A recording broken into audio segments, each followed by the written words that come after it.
Every year, on the anniversary of my brother's disappearance, I have the same routine. I guess you'd call it a ritual. It starts with me going upstairs to the attic. The ritual has changed slightly over the years, but at its core, it's still the same. I get away for a while, on my own, and try to reconnect with the past. Lose myself for a bit. My wife and kids leave me to it. They know the significance of that date, and they know I like to have my own space. The only thing they don't know is what exactly I get up to when I'm off on my own, what the ritual involves. And you know what? I don't think I'm ever going to tell them. Walking upstairs to the attic this afternoon, it all came flooding back to me. The memories from that day. 25 years is a long time, but as I made my way across the floorboards at the top of my house, the light from my torch picking out dust motes in the dark, it didn't feel like a long time. The past felt close. I could see the shadow-draped roof beams and the cardboard boxes, and I could picture myself in a different attic altogether. An attic from my past. And when I paused and shut my eyes, I could see Ben beside me. As I made my way to the wooden trunk pushed back into the far corner, the same trunk I open every year, I remembered. My little brother disappeared 2 weeks after we moved house. It was our first major move as kids.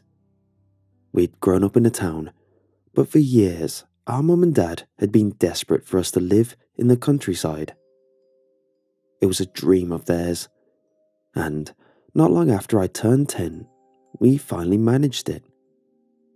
I loved that house. Both of us did. It was an old cottage set in the middle of a village on the edge of the New Forest, and we knew it was perfect the moment we set our eyes on it. My brother was a couple of years younger than me, and in that point of time, we were going through what my mum liked to call our adventurous phase, an expression she normally accompanied with an exasperated voice and a roll of the eyes. Ben and I loved exploring stuff. It didn't matter what. Climbing trees, building rafts, investigating the abandoned sawmill that sat along the footpath a mile from the village.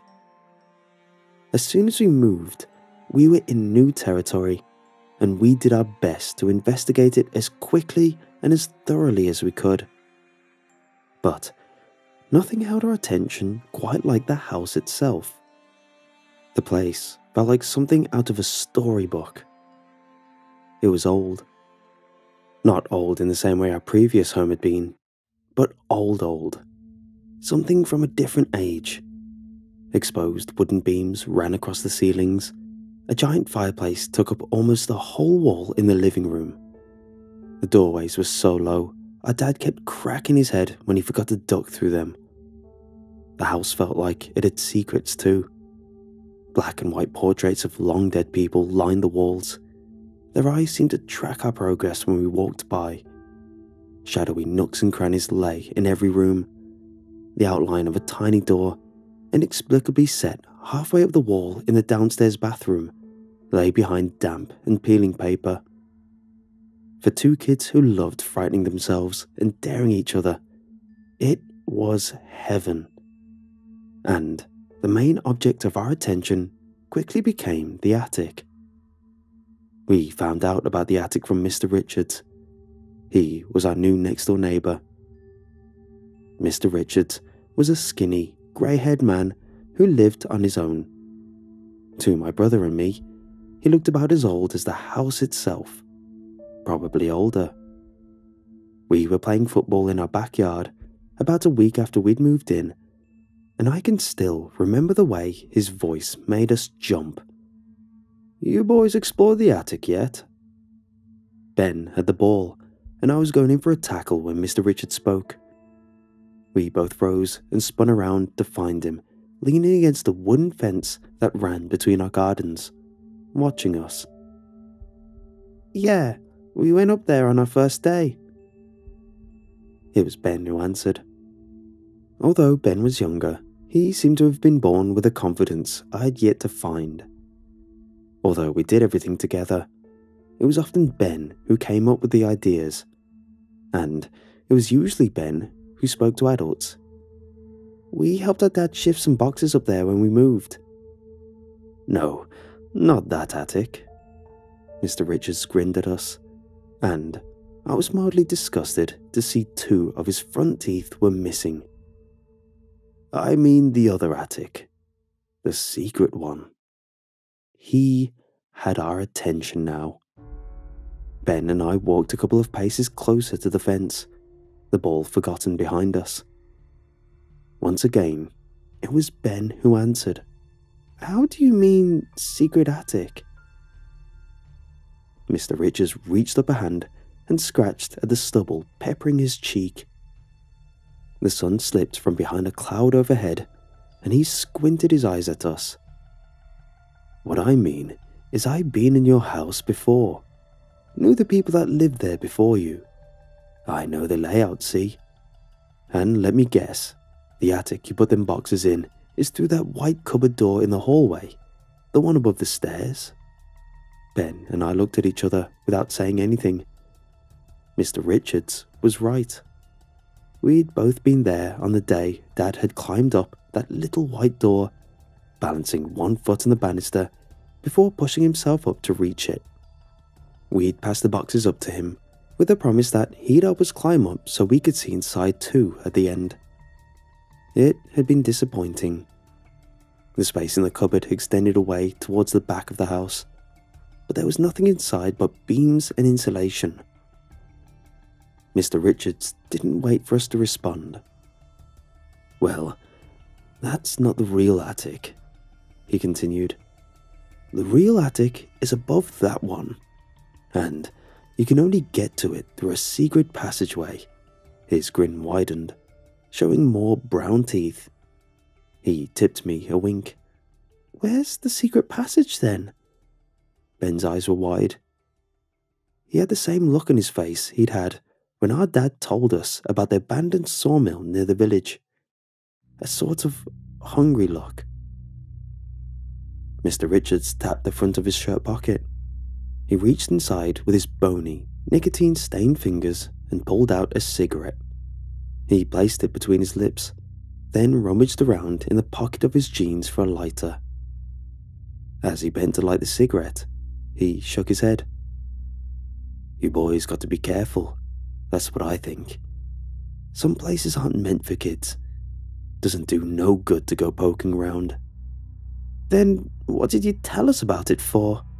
Ben looked outraged. The colour had risen in his cheeks. He reached up and brushed a lock of sweaty dark hair from his face, without taking his eyes off Mr. Richards.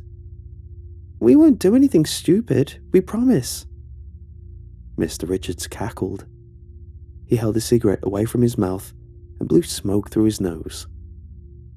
After a moment, the laughter tapered off into a thick, hacking cough. Once he'd recovered, he drew the sleeve of one arm across his mouth and stared at us through watery blue eyes. "Well, I can't tell you much more than that. I wouldn't want your parents getting mad at me.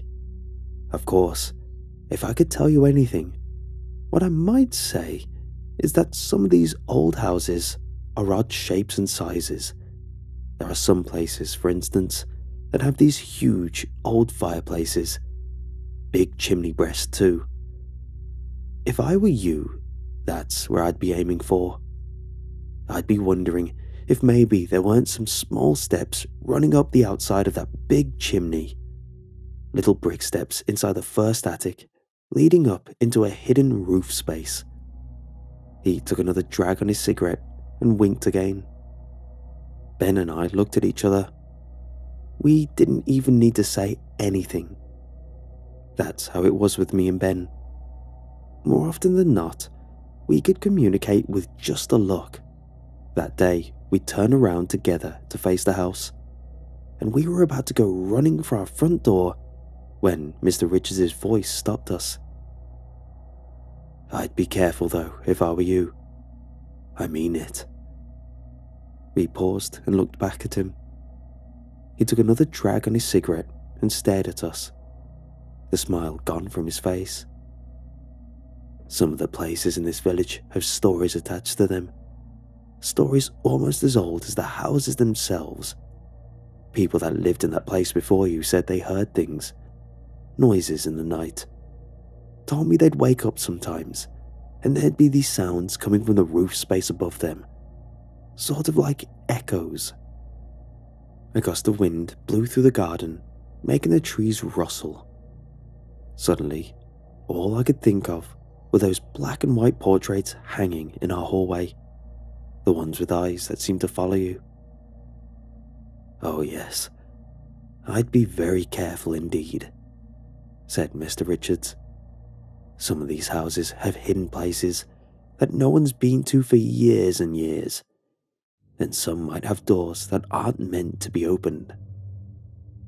"Don't worry, we'll be careful." Ben's hand was on my arm, tugging me. I could feel the excitement in that tug, and I knew he'd hardly been listening to that last part of what Mr. Richards said. We turned together and made our way to the house. I paused by the porch and glanced back. Mr. Richards was still in the same place we'd left him, leaning against the fence, watching. Our expedition into the attic took place a week later. We'd wanted to go sooner, of course, but it hadn't been possible, not with our parents about. They didn't mind us going off on our own, but they'd marked the attic as strictly out of bounds. We knew we had to wait until they were out of the house together, and the following Friday evening, we finally got our wish. Mum was already out visiting a friend, and a call to our landline summoned Dad back into the office. "Something's come up at work," he told me, a frown on his face as he shrugged his coat on by the front door. "Will you two be alright on your own for an hour?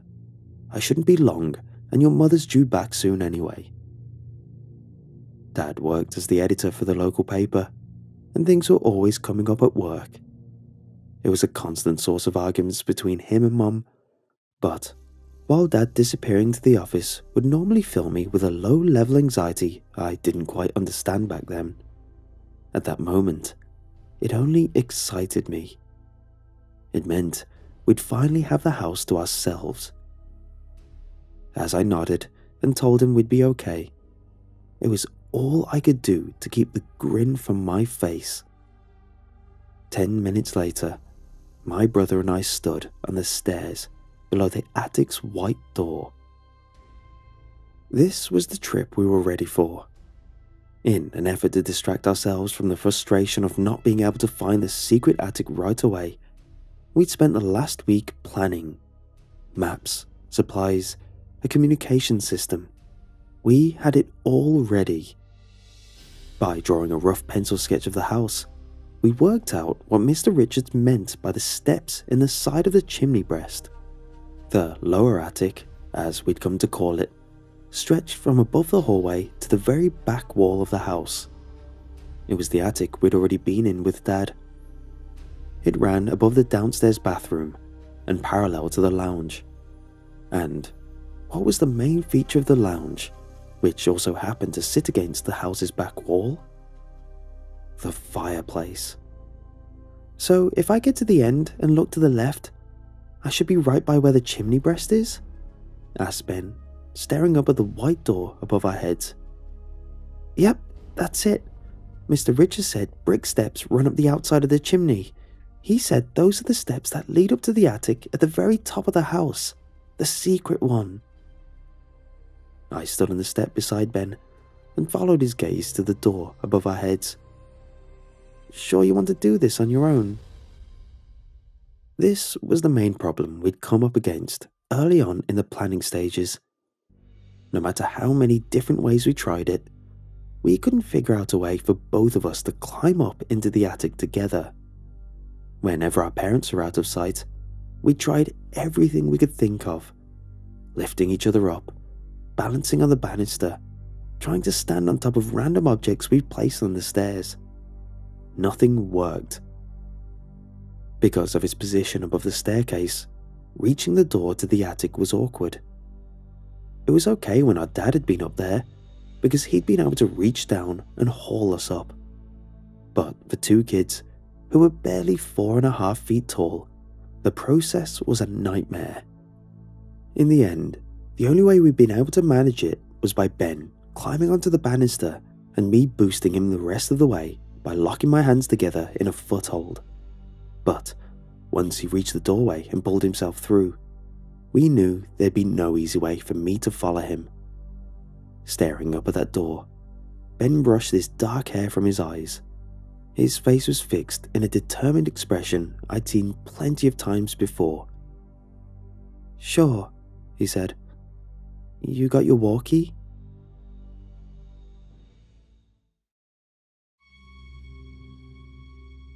"Boxes. All the boxes we put up here with Dad." Ben's voice crackled through the black box in my hand. The walkie-talkies had been my idea. They'd been a present from Dad for my 10th birthday. We tested them out a few times when we were out exploring the village, but up until now, we hadn't really found a proper use for them. But they were perfect for this. They meant Ben could tell me exactly what he was seeing the whole time he was up there. We had even come up with a system. Once every 10 seconds at least, Ben would radio back to me with an update. Just a word or two to tell me what he could see at that exact moment. I told him it was so I could keep an accurate log of everything, but really, it was so I'd be able to know he was safe.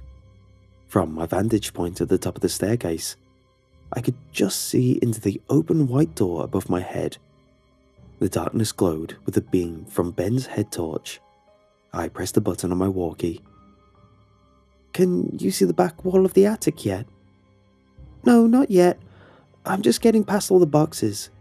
It's tricky because there's all that green stuff on the floor, so I can only step on the beams." "You mean the insulation?" "Yeah." "Well, go slow, okay? If you step on that stuff by accident, your foot could go through the ceiling. Then we'd really be screwed." I glanced at the digital watch on my wrist. Gone 8. Had Dad said what time Mom was due home? I couldn't remember. The last thing we wanted was for her to get back while Ben was still in the attic though, so I was on high alert. Straining my ears for the sound of a car coming down the road by our house. We had a system for this too. If I heard Mom pulling up in the driveway, I'd press the button on the walkie and call Mayday 3 times. And if Ben got into any trouble up there, he'd do the same. For the time being though, there was no approaching engine in earshot. There was nothing much at all in earshot for that matter. I could hear the wind gusting outside and the occasional creak as the house settled around me, but nothing else. My brother and I were alone. "It's freaky up here, Max." Ben's voice was a low whisper issuing from the walkie speaker. "There's cobwebs everywhere. It's like nobody's been up here for 100 years. I shivered. Although I was wearing a thick jumper, it felt cold in the hallway. There was something about Ben's words that caused a faint worm of unease to stir in my stomach too. What was it Mr. Richards had said to us a week before? Some of these houses have hidden places that no one's been to for years and years. That was a weird thought, wasn't it? Ben might be the first person to see the secret attic in a long, long time. Maybe even since the house itself was built. Mr. Richards had said something else too, that I couldn't quite remember. Something about doors that weren't meant to be opened. Max, are you there?" Ben's voice almost made me jump. I lifted the walkie to my mouth and pressed the talk button. "Here, Ben, what's up? What can you see?" "The back wall's up ahead, Max. I can see it with my torch. and there's something else too. The worm of unease twisted in my belly. What? There's this dark patch up in the corner of the attic, over to the left. It looks like a hole in the wall. A weird mix of emotions filled my stomach. There was excitement down there, sure. The kind of nervous energy I'd felt before going on a roller coaster the first time. But there was something else too. A faintly sick feeling. For the first time since we'd started this mission, I had the sudden urge to call Ben back. I didn't know why I felt this exactly, but it was there all the same. A nagging in my belly. Ben wouldn't come easily. That was the thing. He didn't seem to get anxious about stuff the same way I did, but I thought I might be able to convince him if I needed to. And if that failed, I could always tell him Mum was home. My thumb hovered over the talk button, but I hesitated. What exactly was I worried about? It was just an attic. It might be old, and it might be full of cobwebs, but that's all it was. Just another roof space that we hadn't been in yet. And before I had a chance to think about it anymore, Ben's voice crackled through the speaker again. Beams, more cobwebs. There's a low beam hanging from the left to the right. Ben was listing everything he could see. Another 10 seconds, another update. Sticking to the plan. I'm near the end now, Max. I can see bricks on the left. More bricks. Oh, hang on. There's stairs, Max. I can see little stairs on the left, leading up into the darkness. He'd found it. Found the secret way up that Mr. Richards had mentioned. I didn't know what I'd been expecting exactly, but just then, it felt like the unease in my belly was winning out over the excitement. My stomach felt the way it did at school before a test. I strained my ears, listening for the sound of a car on the road. And right then, I was hoping I'd hear it. I was hoping Mum would come back. That way I could call Mayday to Ben, and the game would be off. There was nothing though. Just the wind outside and the silence of the hallway. Then, the sudden crackle of static barking in the box in my hand. Max, you still there? I'm on my way up, Max. I climbed up on the beam, and I'm about to go up the stairs. I can't see anything up there yet. It's dark. Be careful. It was all I could manage. I stared up at the open white door above me, trying to see if I could make out the faint glow of Ben's head torch. I couldn't. He must have been so far back now that the light wasn't getting out. Brick steps, more brick steps, cobwebs. Ben's voice sounded fainter now, further away. I wasn't sure if it was all the extra wall and distance between us, or if he'd started whispering. I glanced around the hallway, trying to distract myself from the growing unease in my stomach, and my eyes fell on a portrait on the wall beside me. One of those old black and white ones. An elderly woman, impossibly small and shrunken, stared out of the frame, her black eyes watching me from an expressionless face. A young man, equally devoid of expression, stood beside her. His face reminded me faintly of Mr. Richards. I shut my eyes. I could hear my own heartbeat thumping in my neck, above the sound of the wind outside the house. Thump, thump, thump. The problem was me being down here on the landing while Ben was up there. We had the walkie-talkies, sure, but it wasn't the same. We were normally together in all our games. Now, I felt unable to help, and it was making my anxiety worse. To distract myself, I tried to imagine things from Ben's point of view, picture what he was seeing, feel his excitement. It didn't help. I could see the darkness in my mind's eye. Imagine his torch beam cutting a path of light through the shadows. But the image only gave me the creeps. More darkness. Jeez, it's really dark up here, Max. It's like my torch isn't working properly. He'd be close to the top now. I could feel it. Almost in the secret attic. In my head, I had a sudden flashback to Mr. Richards, leaning against our garden fence, grinning. More brick steps, more darkness. Hey, are you sure you want me to keep updating you, even if it's all the same stuff? What I wanted was for Ben to give up and come back. Stupidly though, I didn't say that. I just thumbed the button and said, yes. Okay, I think I must be nearly... Yeah, I'm at the top now. Ben's voice had dropped to a whisper again. I thought I could detect a hint of uncertainty in it, but it could have been my imagination. The stairs have stopped, Max. It's really dark up here. Was that the sound of the car engine in the distance? I shut my eyes again, straining my ears, but I couldn't tell. The wind was playing tricks on me. Dark, wood beams, dark. Was Ben speaking even more quietly? His voice sounded like it was coming through a pipe. Dark, dark. Wait, hang on. The worm over knees was a knot now.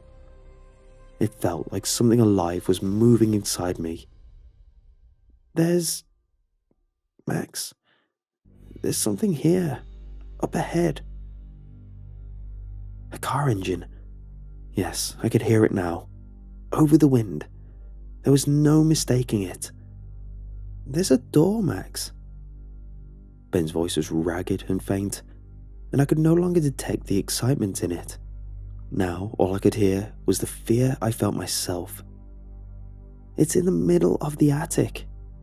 It's dark red. The knot of worms clenched tighter. The people in the black and white photo leered out at me. In the distance, the hum of the car engine grew. I moved my thumb over the talk button, ready to call Mayday. But Ben spoke again before I had the chance. It's red. A red door. The walkie growled static in my hand. Ben's voice was almost lost in it.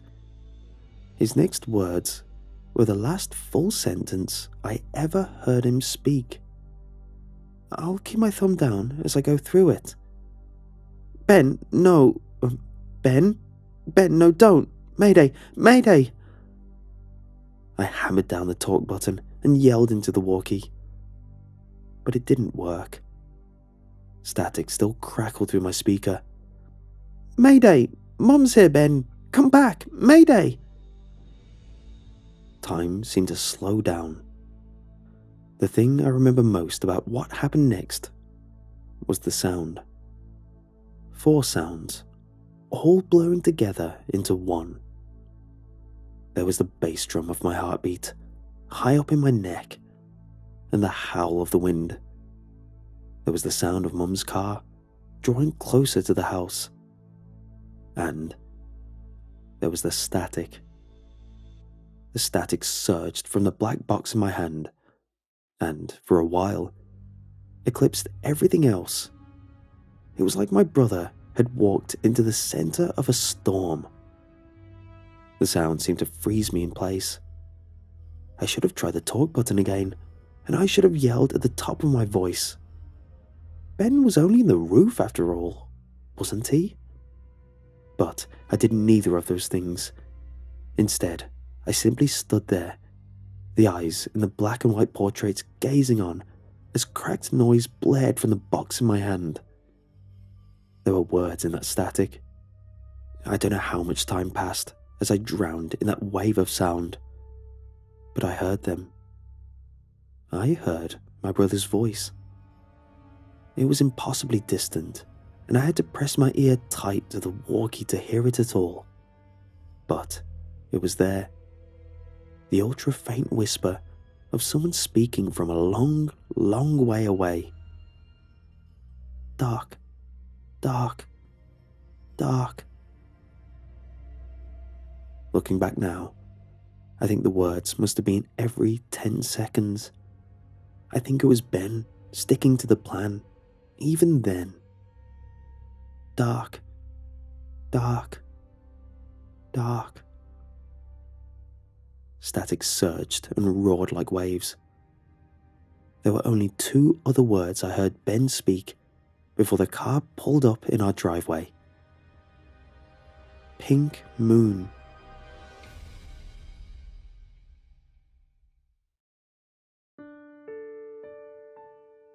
I guess there's a chance I misheard him, but I don't think so. Nobody believed me. That's the short version. I could go into the long version, the interrogations from my parents and the police officers, and eventually the psychiatrists, but no one needs to hear all of that. It's a story we've all heard before. There are only really a few other points that matter. The first is the walkie-talkies. They didn't find anything. I told everyone the truth and stuck to it, but it made no difference. When first my dad, and then the lead investigator listened to the channel my walkie-talkie had been tuned to, all they heard was static. They told me I had to be imagining the sound of my brother's voice. The attic was empty too. I don't know how many people went up there and searched in the end, but it was a lot, and none of them found a single trace. No dropped walkie-talkie, no Ben. Their big theory, which I learned from cupping my ear to close doors whenever I could in the ensuing weeks, was that I made up the whole thing.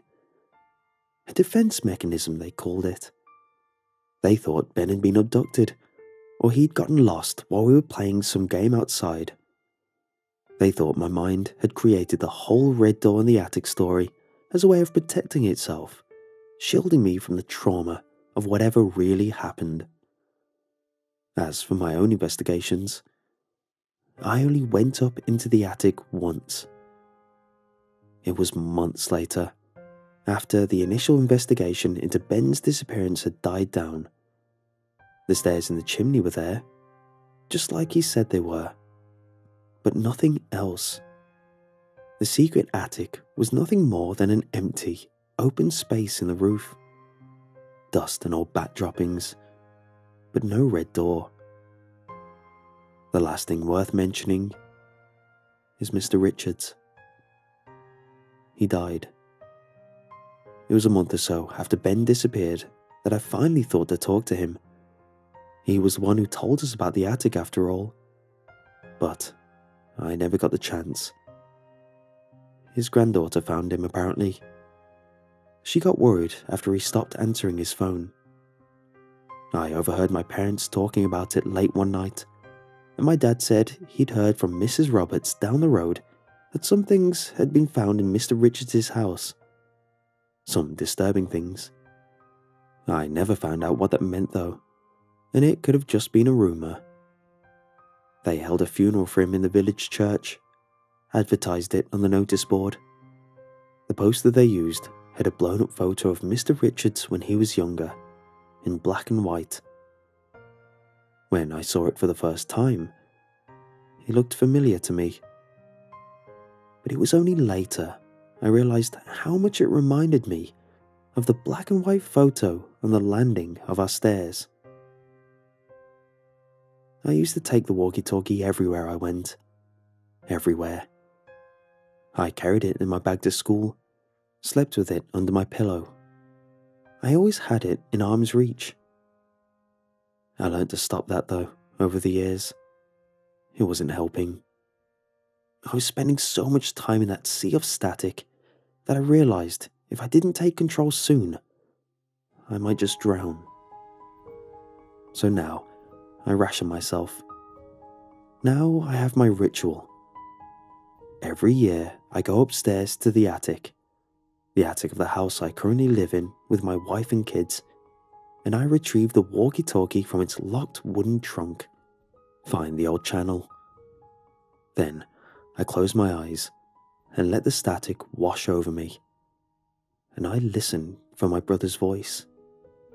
It's still there. Even after all this time, it's still there. Mostly, he repeats the same word he was whispering when he walked through the red door. Dark. But every now and then, I'll catch something else. On a couple of occasions, he's spoken about the pink moon again, and a few years ago, I thought he said the words, cracked sky. And this year, quite clearly, I heard him whisper something he's never said before. Silver Lake. I talk back to him too sometimes, even though he's never responded, and even though I know, deep down, that he probably can't hear me. I talk to him, just in case. Because, if there's even the slightest chance he can, he'll know I've never given up.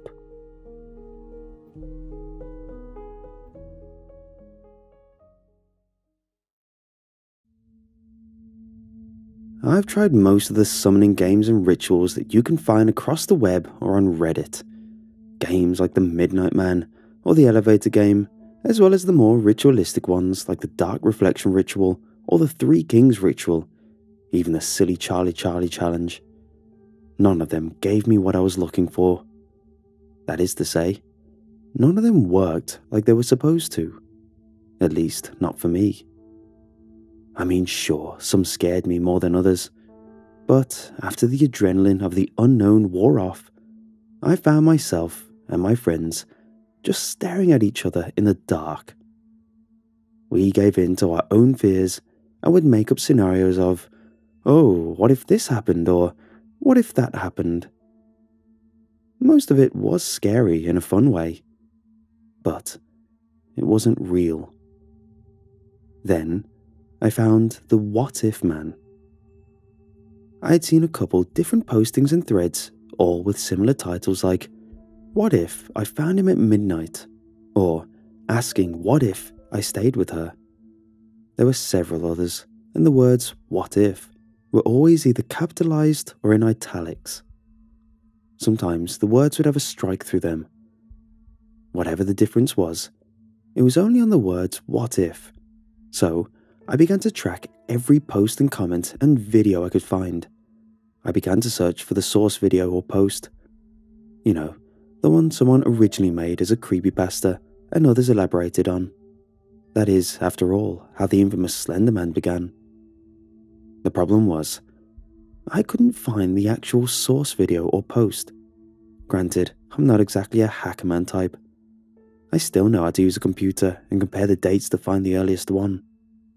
But, of everything I found, none of them went further back than August 21st, 2017. And on that date, there were 3 videos and 7 different posts about the What If Man. I won't go into detail about those, because the short version is they were all experiences with a What If Man. They didn't tell me exactly how they met him or summoned him. They did all share the same exact description of what happens when you meet the man, but it still couldn't prepare me at all for what happened when I finally met him. After downloading the videos and copying the posts about him, I decided on a direct approach. I messaged one of the video uploaders and never got a reply. Another told me to get lost and never contact him again. A bit melodramatic, that one. The third, though. The third asked me why. This was the one who would talk. Nobody asks why unless they have the information being asked about. So, I told the uploader exactly why I sent it in a direct message. Thanks for getting back to me. I'll be honest, I've tried all the other crap online. It's sort of a twisted hobby of mine, and I found this challenge to be the most obscure so far. I was hoping you can give me some details and instructions on how it all works. Signed, Dave. I waited 3 days for a reply, but when I finally got the alert of a new message, I opened it quickly. Dave, this isn't a challenge or trend. People have gotten hurt doing this. You could tell everyone it's a sham, or just forget about it entirely. Anything would be better than looking for the what-if man. But if you're determined to talk to him, I'll tell you how. If only to make sure you're aware of the risks that someone else might not warn you about. But seriously, you don't want to meet him. Please consider your life and your sanity. Signed, Enon. The reply sounded like a poor attempt to lure me in. Nothing makes you look down faster than someone saying, "Hey, don't look down." Enon, whoever that was, wanted me to meet the what-if man. They just didn't want to look eager. I wrote back, "Enon, I appreciate your concern, but I would still like you to tell me everything you know, such as how to meet him, what happens when I do. Everything I've seen so far has been non-specific." Signed, Dave. This time, the reply happened within minutes. The what-if man can tell you or show you anything you ask him to. He doesn't lie or manipulate the answer in any way. That's not why he's dangerous. It's because the more you ask, the more you lose. Remember that above all else, the more you ask, the more you lose. It's a trade, I think. You ask him, and in return, you give some of your sanity or your soul or something. Whatever it is, it's strong enough to mess you up. I know a guy that lost everything, and now he sits in a room chewing on his shirt all day. You don't want that to be you, so you need to be careful. I once talked to someone that had summoned him a few times, and they were fine.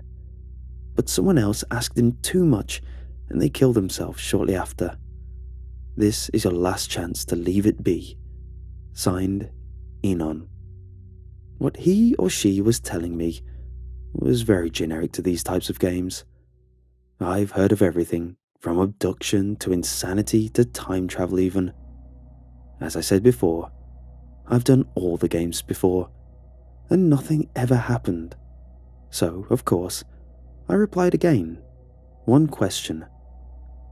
How do I meet the what-if man? This time, the reply took longer.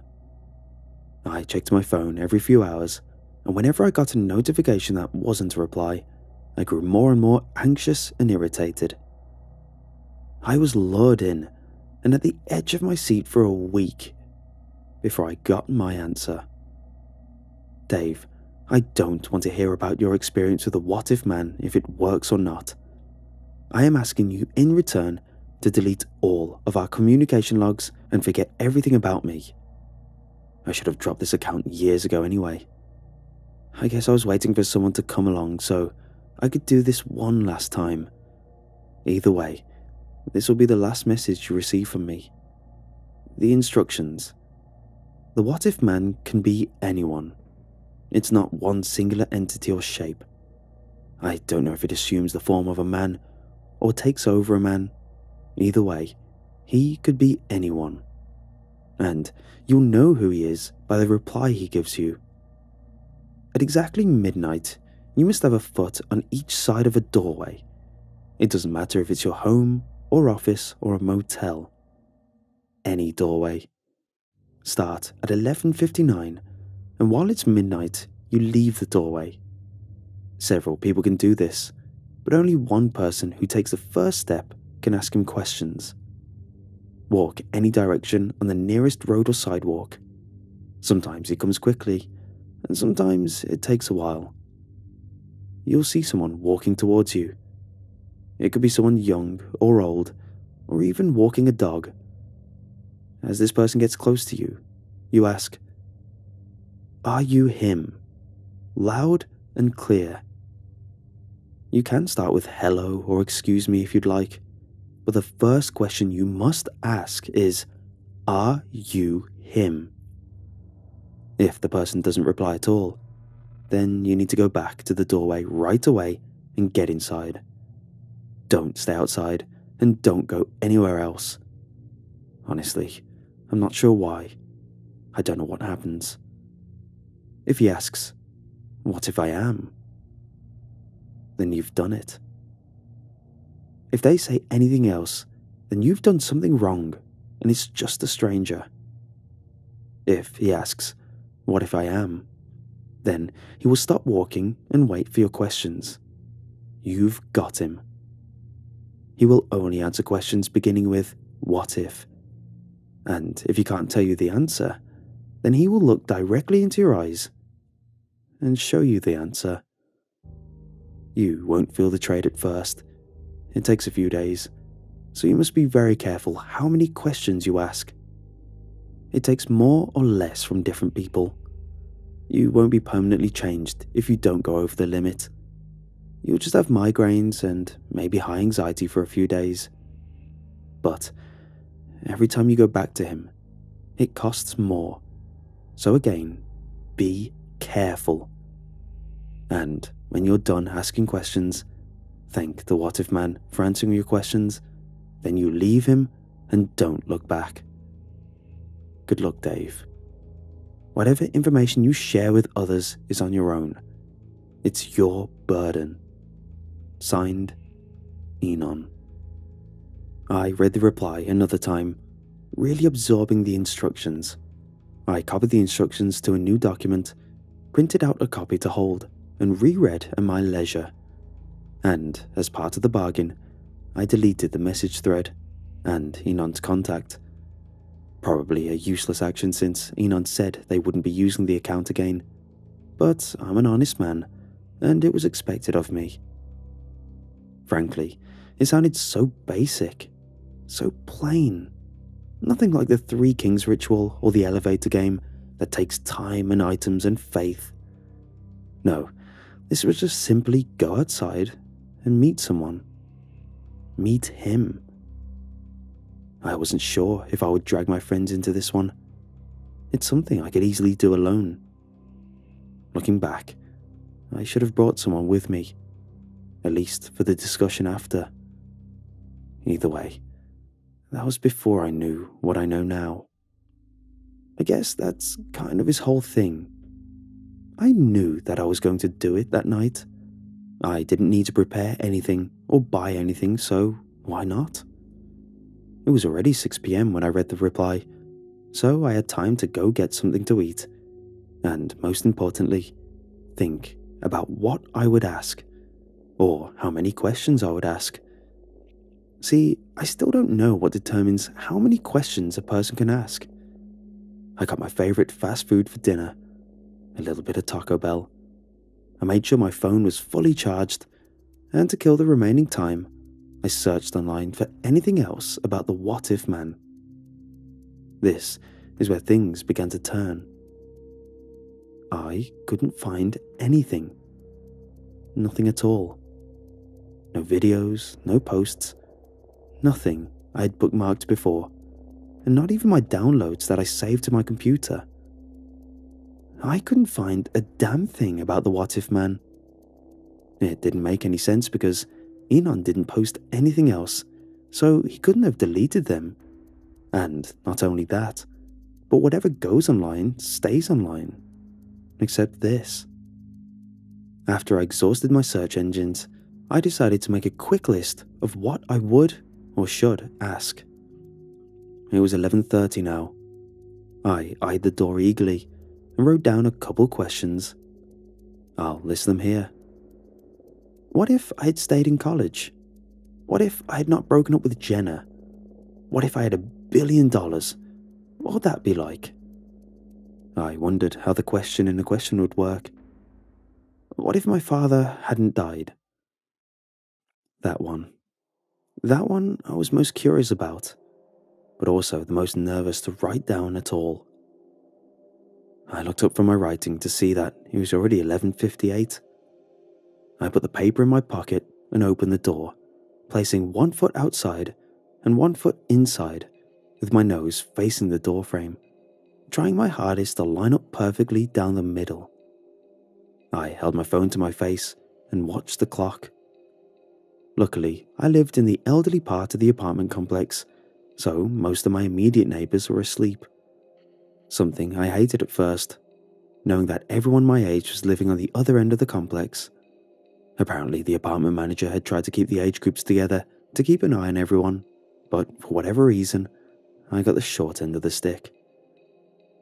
11:59. I raised my phone so I could see it, just holding my eyes to the side, nose almost against the door frame. Watching, my breathing slowed, and I could feel that rush of anticipation begin. 12. I stepped fully outside the door, hesitated. Should I close it? What if I needed to get back inside quickly?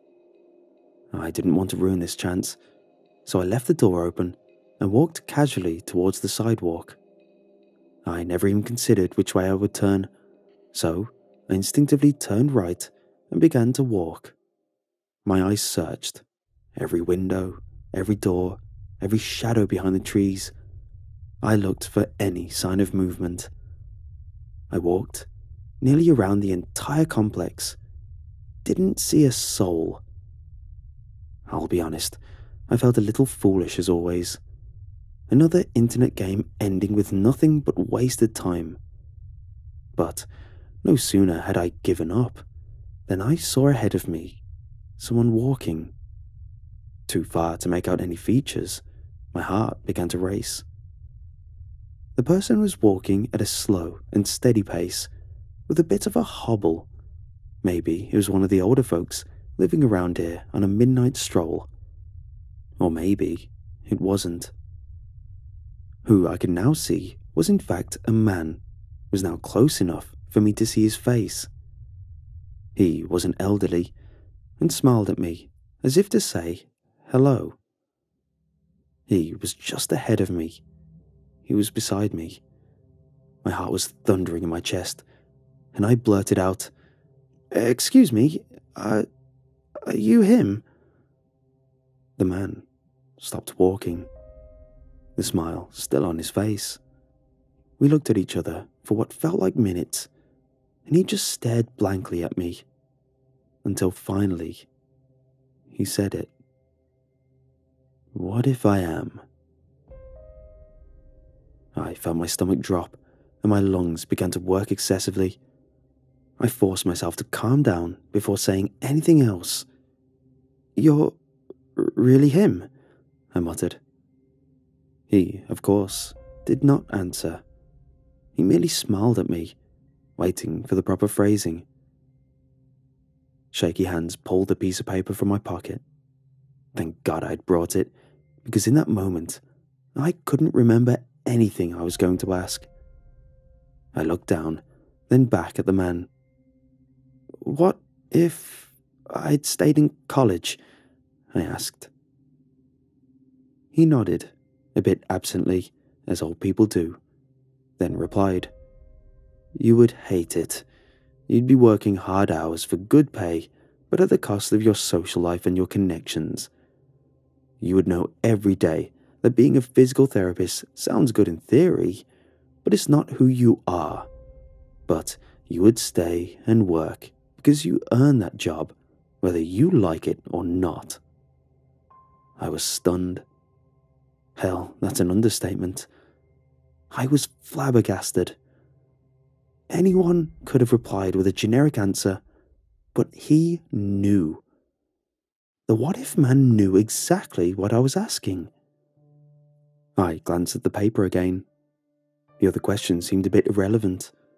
If I could know the answer to anything at all, why the hell would it matter what I would do with $1 billion? I asked the real questions I wanted answered. What if my father hadn't died? I asked. The what-if man slowly reached up towards me. At first, I thought about stepping back or pulling away. but I didn't. I couldn't. He touched my face. His hand rested on my cheek. And I saw it. I saw it like flashbacks in a movie. That night he died in the accident, he instead came home. He picked me up and hugged me like he had always done. He kissed my mother.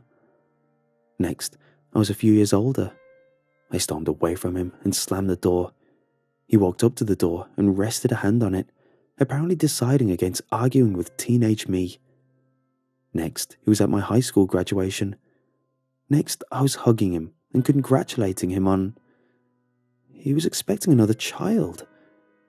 Next, she was born, and I hugged and cried with my parents. Next, I shook his hand as I left for college. Next, they were at my graduation. Next, I was introducing them to my girlfriend. It stopped. The memories had apparently caught up to what would have been right now. The emotions all hit me at once. Every feeling from sadness to joy, happiness, excitement, all of it hit me as I buckled to my knees. Then, it was all ripped away from me as reality came crashing back. I threw up on the sidewalk, on my own hands, and I couldn't even stop it. The emotional pain was something I had never felt before. I wiped my hands off on the nearby grass, then stood up. He was unfazed by my reaction. He merely stared at me with a smile. "What if I asked you what you are?" I asked quickly. The what-if man responded. "I would tell you that I am as old as possibility itself. I would tell you that I see and feel everything I show people. I would tell you that I have seen the possibilities of pharaohs and kings, and I have seen the possibilities of the rich and the poor. I would tell you that I am the keeper of the unknown and the thief of hope." His answer set me back. The thief of hope? What the hell does that mean? At the time, I had no idea what he meant. I do now, of course. I looked around the street, empty except for him and I. I wanted to ask him one more thing, something that now seems stupid, but at the time, I really did want to know. What if I hadn't broken up with Jenna? You would have been together for 5 years. You would have loved her more than you would ever love another. You would do anything for her, and after 5 years, she would leave you. She would leave you a broken man. She would leave and find the man she will marry. She would leave you an emotionally empty man filled with anger, and you would hate her forever. That answer hit me harder than I would have expected. I felt confused and a little angry at the what-if man and myself for what I have allowed her to do. I knew I should stop there, but in my nervous excitement, I asked one more question, the last one. What if I asked you too many questions? His smile widened, and for the first time, I felt uneasy. His smile didn't fit his face. It looked so eager, so wide and terrible that I took a step back. Thankfully, he did not move. Your mind would decay. You would think about the things I have told you. You would dwell on them. You would despise the bad things, and you would pray to relive the good things I have shown you. You would come to learn that everything you hope for is gone, because now you know how things could have been. You would come back to me several times until all that you are is consumed, and the last question you would ask me would be, what if I had never met you?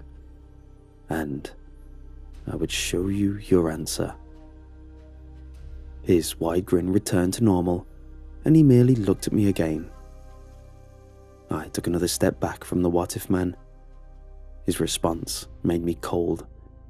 It sent chills down my spine, and the hair on my arms stood up. I was done. I didn't want to say another word to him, but I had to. "Thank you," I said. "Thank you for answering my questions." Wordlessly, the what-if man held up his fist with the back of his knuckles towards me, and one at a time, he raised a finger until all 5 of them were held up. 5 fingers for 5 questions. He smiled and tilted his head downwards. I turned and continued the way I'd been walking. As much as I wanted to look back one last time and see if he was gone or if he was just standing there, I equally was terrified to know the answer. I had asked him 5 questions. They had all come out so fast I didn't realize how many it had been. Was it too many? Was it just enough? Thoughts raced through my mind as I walked. I finished the walk around the complex and made it back to my open door. I stepped inside, closed and locked the door. I felt sick and unclean, like I had just been somewhere I wasn't supposed to go. I sat alone in my apartment with every light on until the sun came up and banished the darkness away. Then I began to write this, because everything I'd found online about the what-if man was gone, and I can't keep this just in my head. I had to tell someone. I had to get it out, because I know that someone out there has questions that they want answered, and they deserve to know, whatever the cost. So, now you know how to meet the what-if man. Just be careful how many questions you ask. I asked him 5 questions. I don't know if it's lack of sleep or the adrenaline crash, but I can feel a headache starting, and I'm sure it's just the paranoia right now. But I can't help but wonder, what would happen? No, what if? What if I could ask him just one more question?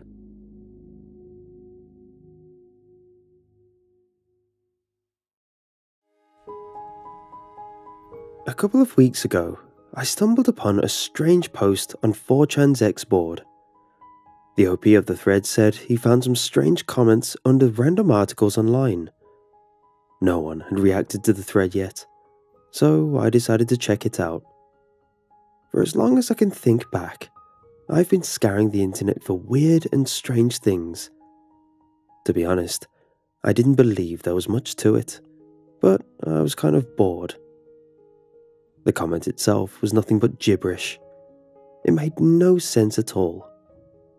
Maryland's strange river lost in dark cute dogs love nature walk long Tokyo City many times want Japan all high no one flowers birds like play inside dark no want here out. I was hoping it might be some strange cryptic message, but it looked more like someone had been toying around with Google Translate. I played around with it a bit, but I soon lost interest. I made a quick reply telling the poster that it was most likely nonsense. Later on, I saw that the guy had posted once again. He wrote that he'd thought the same thing at first. After browsing through the blog though, he found a variety of other similarly weird comments, all by the same poster. The poster's name wasn't normal either. It was merely a string of numbers. All the comments were similar, utterly cryptic, and made no sense at all. We soon started to talk on Discord, since 4chan can be a bit annoying about link sharing. He sent me some of the articles with comments, but told me there were dozens more on that specific blog. He'd even found others all over the internet. At first, he thought it completely random, but there seemed to be a pattern. All of the comments were below articles about travel, nature, and animals. Our conversation continued on for a bit, and we started to make wild guesses what was going on. Our theories were as outlandish as they were dumb, but at least we had a bit of fun and could let our imagination run wild. By then, it was pretty late though, so I went to bed. It was the next day that I found a couple more messages from my new friend on Discord. The first were about other blogs and websites he'd found comments under. The last message was where things got interesting. He said he discovered a link, or at least part of a URL, under some of the comments. After toying around with them for hours, he somehow managed to figure out the full URL. I've no clue how he did it. The page took forever to load. Once it was done, it was nothing but a list of URLs. When I clicked on one of them, it sent me to yet another article with a similar comment below. That's when I was hooked. There had to be something going on here. As I started to scroll down the page, I realized that there were hundreds, if not thousands of articles. Every single one I clicked had one of those weird comments. It was by sheer accident and wild clicking that I found something else. I was sent to a blank page with nothing but a simple entry field on it. There was no description on the page, no text, nothing. Only this one simple entry field. When I clicked it, I saw that I could type something into it. I typed a simple hello and pressed enter to see what would happen. A second after I'd sent my message, a hello popped up on the screen below the field. "Who are you?" I typed into the box. Another short little pause before I got a simple, "I don't know." It was evident that I was dealing with some sort of chatbot similar to Cleverbot. I toyed around with the thing for a bit. While most messages prompted normal or silly answers, some were a bit weirder. Here are a few of the answers I got. "What's your name?" "Toby." "How old are you?" "Time is not real where I am." "Do you like books?" "I cannot see." "Where were you last night?" "In your mom, XD." At first, I thought it was merely programmed so that specific keywords would trigger these weird, cryptic messages. Then, I decided to ask some of the questions again to see what answers I'd get now.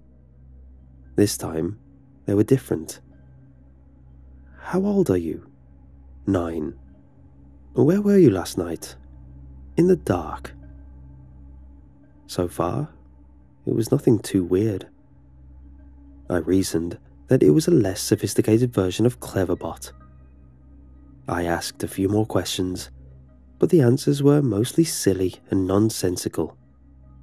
Then I got yet another cryptic one. "Where are you?" "In a different place, one that exists nowhere."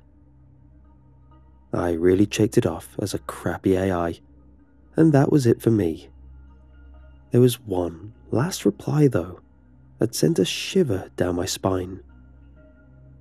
"Are you alone?" "I'm never alone. The men in the walls are always watching." Reading something like this out of nowhere can be a bit creepy, unsettling even, especially when it's the middle of the night and you are all by yourself. I decided to ask another question. "Who are the men in the walls?" "You are in a wall." Well, guess it's back to nonsense. It was at this point that I stopped toying with it. I sent a quick message to my new friend about my findings, and after that, I watched a couple of YouTube videos and went to bed. When I got up, I had a few new messages. The guy wrote that he thought the same thing as me. Nothing but a crappy chatbot that someone must have put together. It might even incorporate Cleverbot and added in random cryptic messages every once in a while, most likely to mess with people who looked a bit too deep into things. To be honest, I was a bit disappointed. I'd really hoped this was something more interesting. It was sheer boredom that sent me back to the chatbot once again later that evening. Here are a few of the interactions I had with it. Hello, chatbot. I'm different now. Another strange message. Guess I'll bite. Different from what? From the men in the walls. There it was again. Who are the men in the walls? Watching. Watching you? No, I'm watching you. Why? So you don't steal my stuff, XD. The rest continued on similarly. Most of the replies I got were just like ones you'd get from Cleverbot. That men in the walls comment stuck with me though. I found myself going back to the bot again and again. I don't know why, but I decided to put down all the strange or cryptic replies I got from the bot and put them into a document. They didn't appear often, but after a while, they all seemed to be similar. Here are the ones I got later that evening. Do you like movies? I am trapped. Why are you trapped? The men in the walls trapped me. What's your name? Toby. Are you a bot? I do not want to be. Don't want to be what? Do not want to be here. Don't want to be where? Do not want to be here. Do you like movies? Do not want to be here. This went on for a while. Great, I thought. I broke the damn thing. I must have asked more than a dozen questions, and all I got for an answer was the same, do not want to be here. Finally, though, I got a different reply. Why are you here? The men in the walls made me here. This was getting creepy and seriously interesting. Why did the men in the walls put you there? Calculations. What calculations? I do not like math. What calculations do you do? Math is stupid, XD. After that, the bot's replies had once more deteriorated. Whatever I tried, I only got nonsense. I decided to try some of the message I'd sent the bot before that had gotten me weird or cryptic messages, if only to see how it would react. How old are you? There is no time here. Where are you? In the dark. What's your name? Toby. How old are you? 9. Can you see? I can do nothing. Why can't you? Because the men in the walls trapped me in a computer. Okay, we've officially crossed the border into Bizarro land. Why did they trap you? No, you are trapped. Why did the men in the walls trap you? To calculate.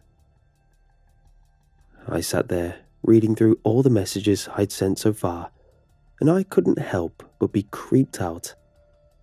There were so many that made no sense, but some stuck out. In the dark, Toby, 9, trapped in a computer, to do calculations. I can do nothing. Time is not real where I am, because the men in the walls trapped me in a computer. It was just nonsense. It had to be. Someone was probably sitting at home, sliding these weird messages and laughing their ass off. Yet, I tried again. What are you? Human. No, you're a bot. Help me. What do you mean? Help me. Why do you need help? Help me. Are you Toby? Help me. Whatever I entered now, all I got was help me.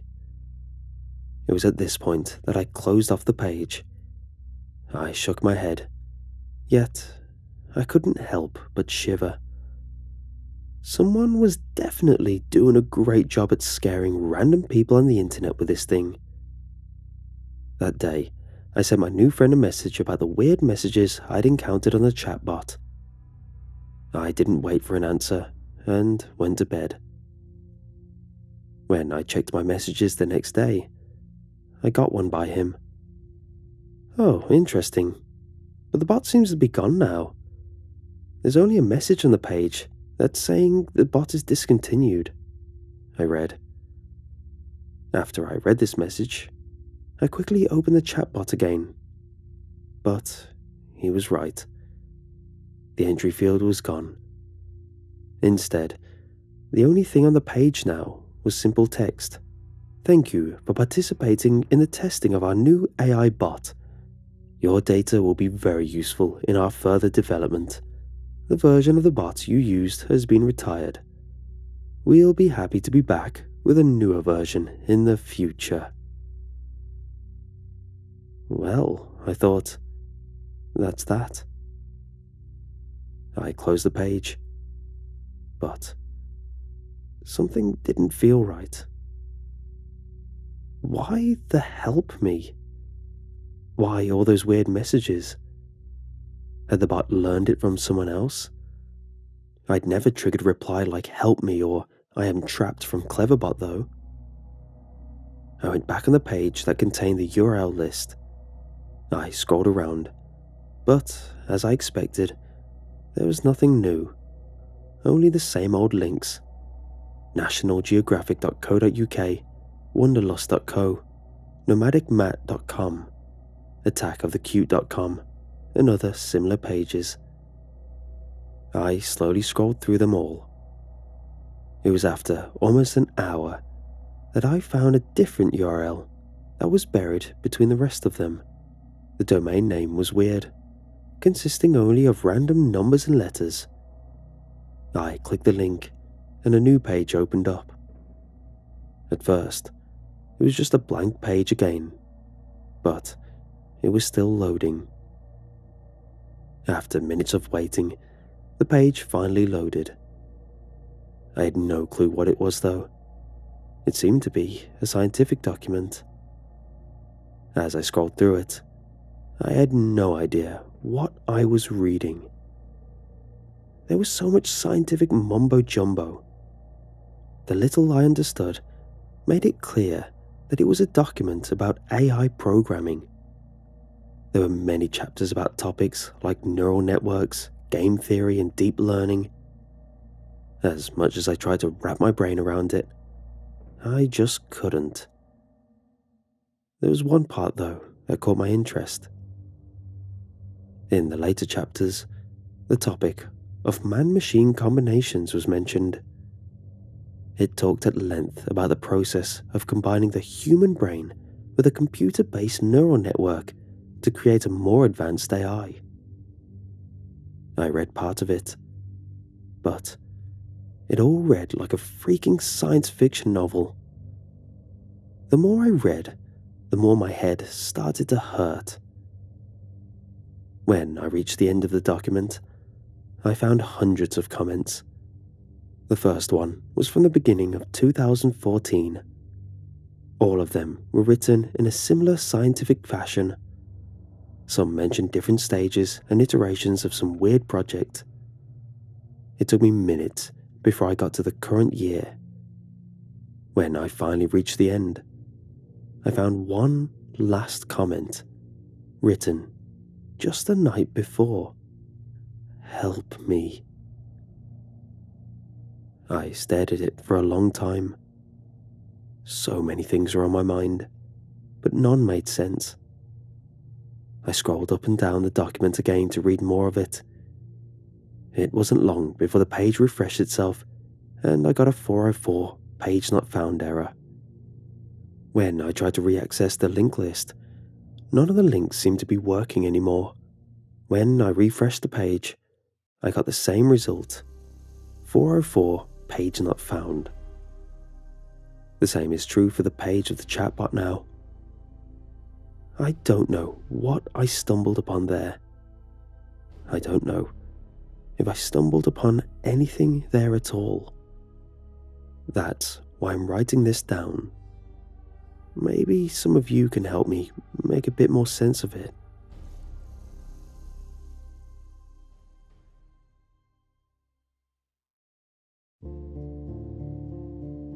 I knew something was wrong when Greg came home and didn't so much as give me a kiss before he ran into our bathroom. Obviously, the first thing I did was run after him, knocking on the door after finding it was locked. "Is something wrong, dear? Are you sick? I thought you'd be out fishing for a few more hours," I asked. Greg's response made something inside my skin crawl.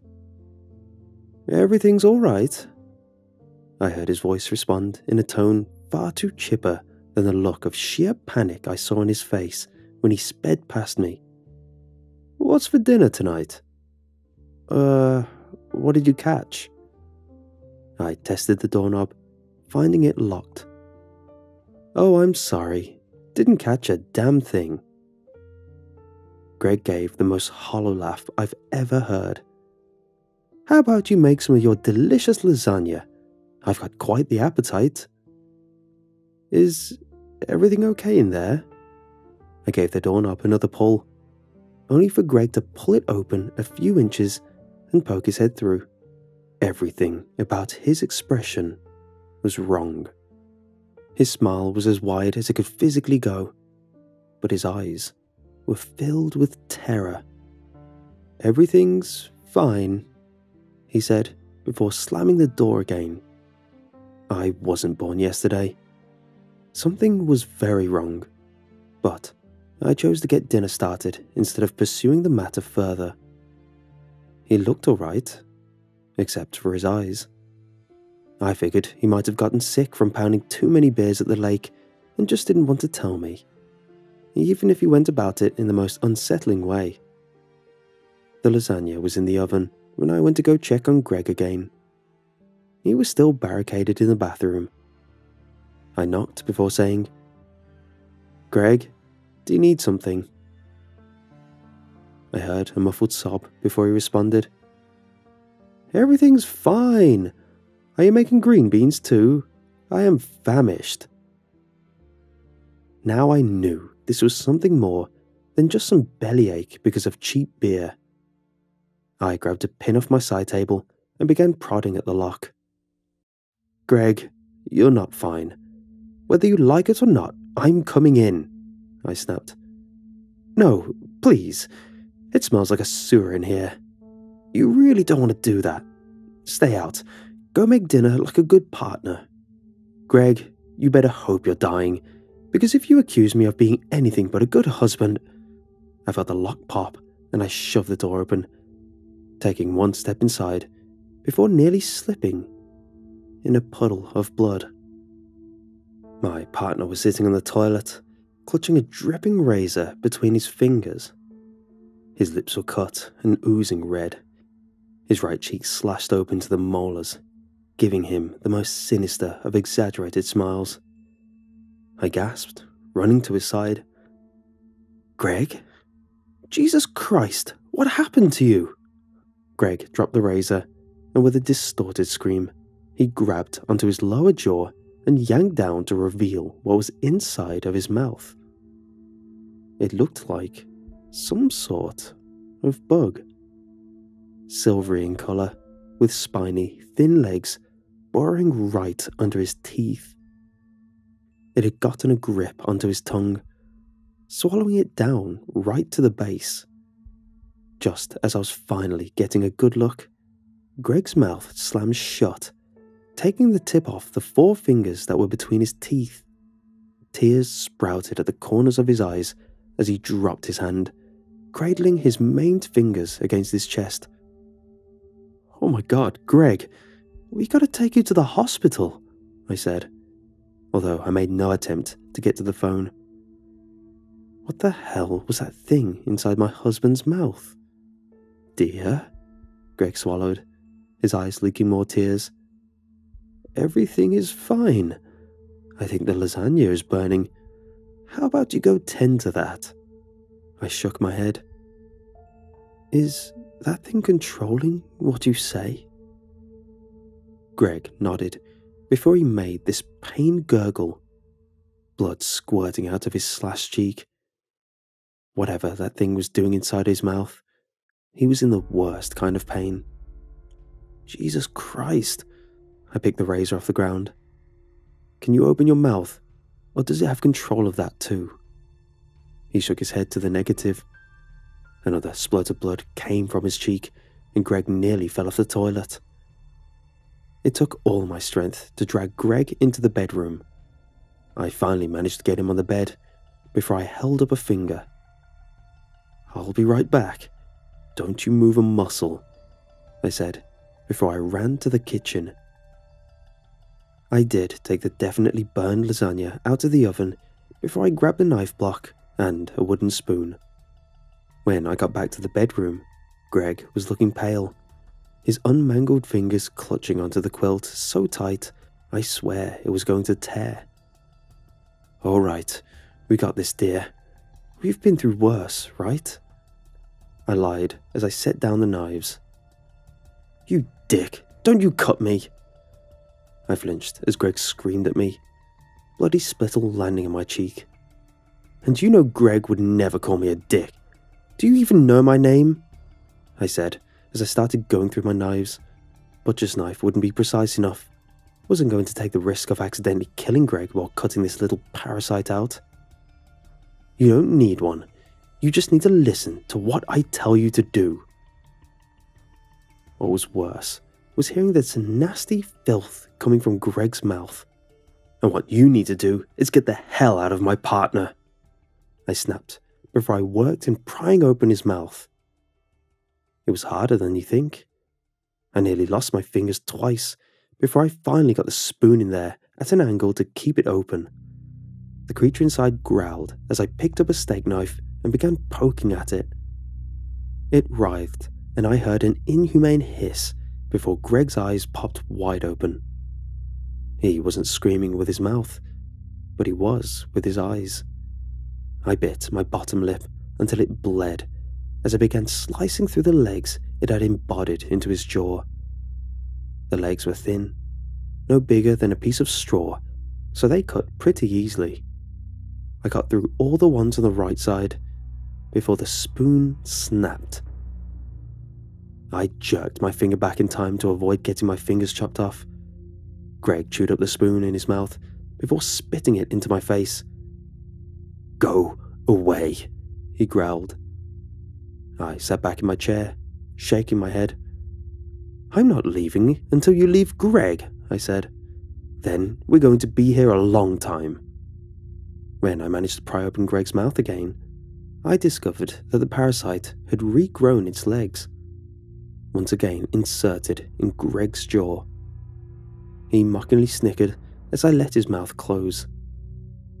"All right, first round goes to you, but I'm going to be right back," I said, shaking my finger at him before running into the kitchen. When I returned with a metal spoon, Greg's body was so still, I thought he was dead. I ran to his side, giving him a shake. His bloodshot eyes popped open, and I felt his hands grab onto my shoulder before I was slammed into the floor. Dazed, I stayed still as Greg pinned me down before roughly kissing me. I felt something slide into my mouth before he got up in a jerky motion. He sat down on the bed and grinned, the parasite poking out of his slashed cheek. The smooth thing inside my mouth wriggled about before I felt my tongue be bitten off. I screamed as my mouth filled with blood, the creature attaching itself to the stub left behind for my tongue. I desperately clawed at my lips, trying to get past my teeth to grab onto the parasite. When I opened my mouth to scream, all that came out was a flood of blood. I passed out as I felt those tiny legs drill into my jaw. It's taken my tongue and mouth. I have no control of it. I feel it squirming around. Greg's gone. He left a note saying he'll be back soon and to have dinner ready for when he gets back. I can feel my body go numb as its control starts to grow. They've taken our tongues, and they're going to take the rest of us too.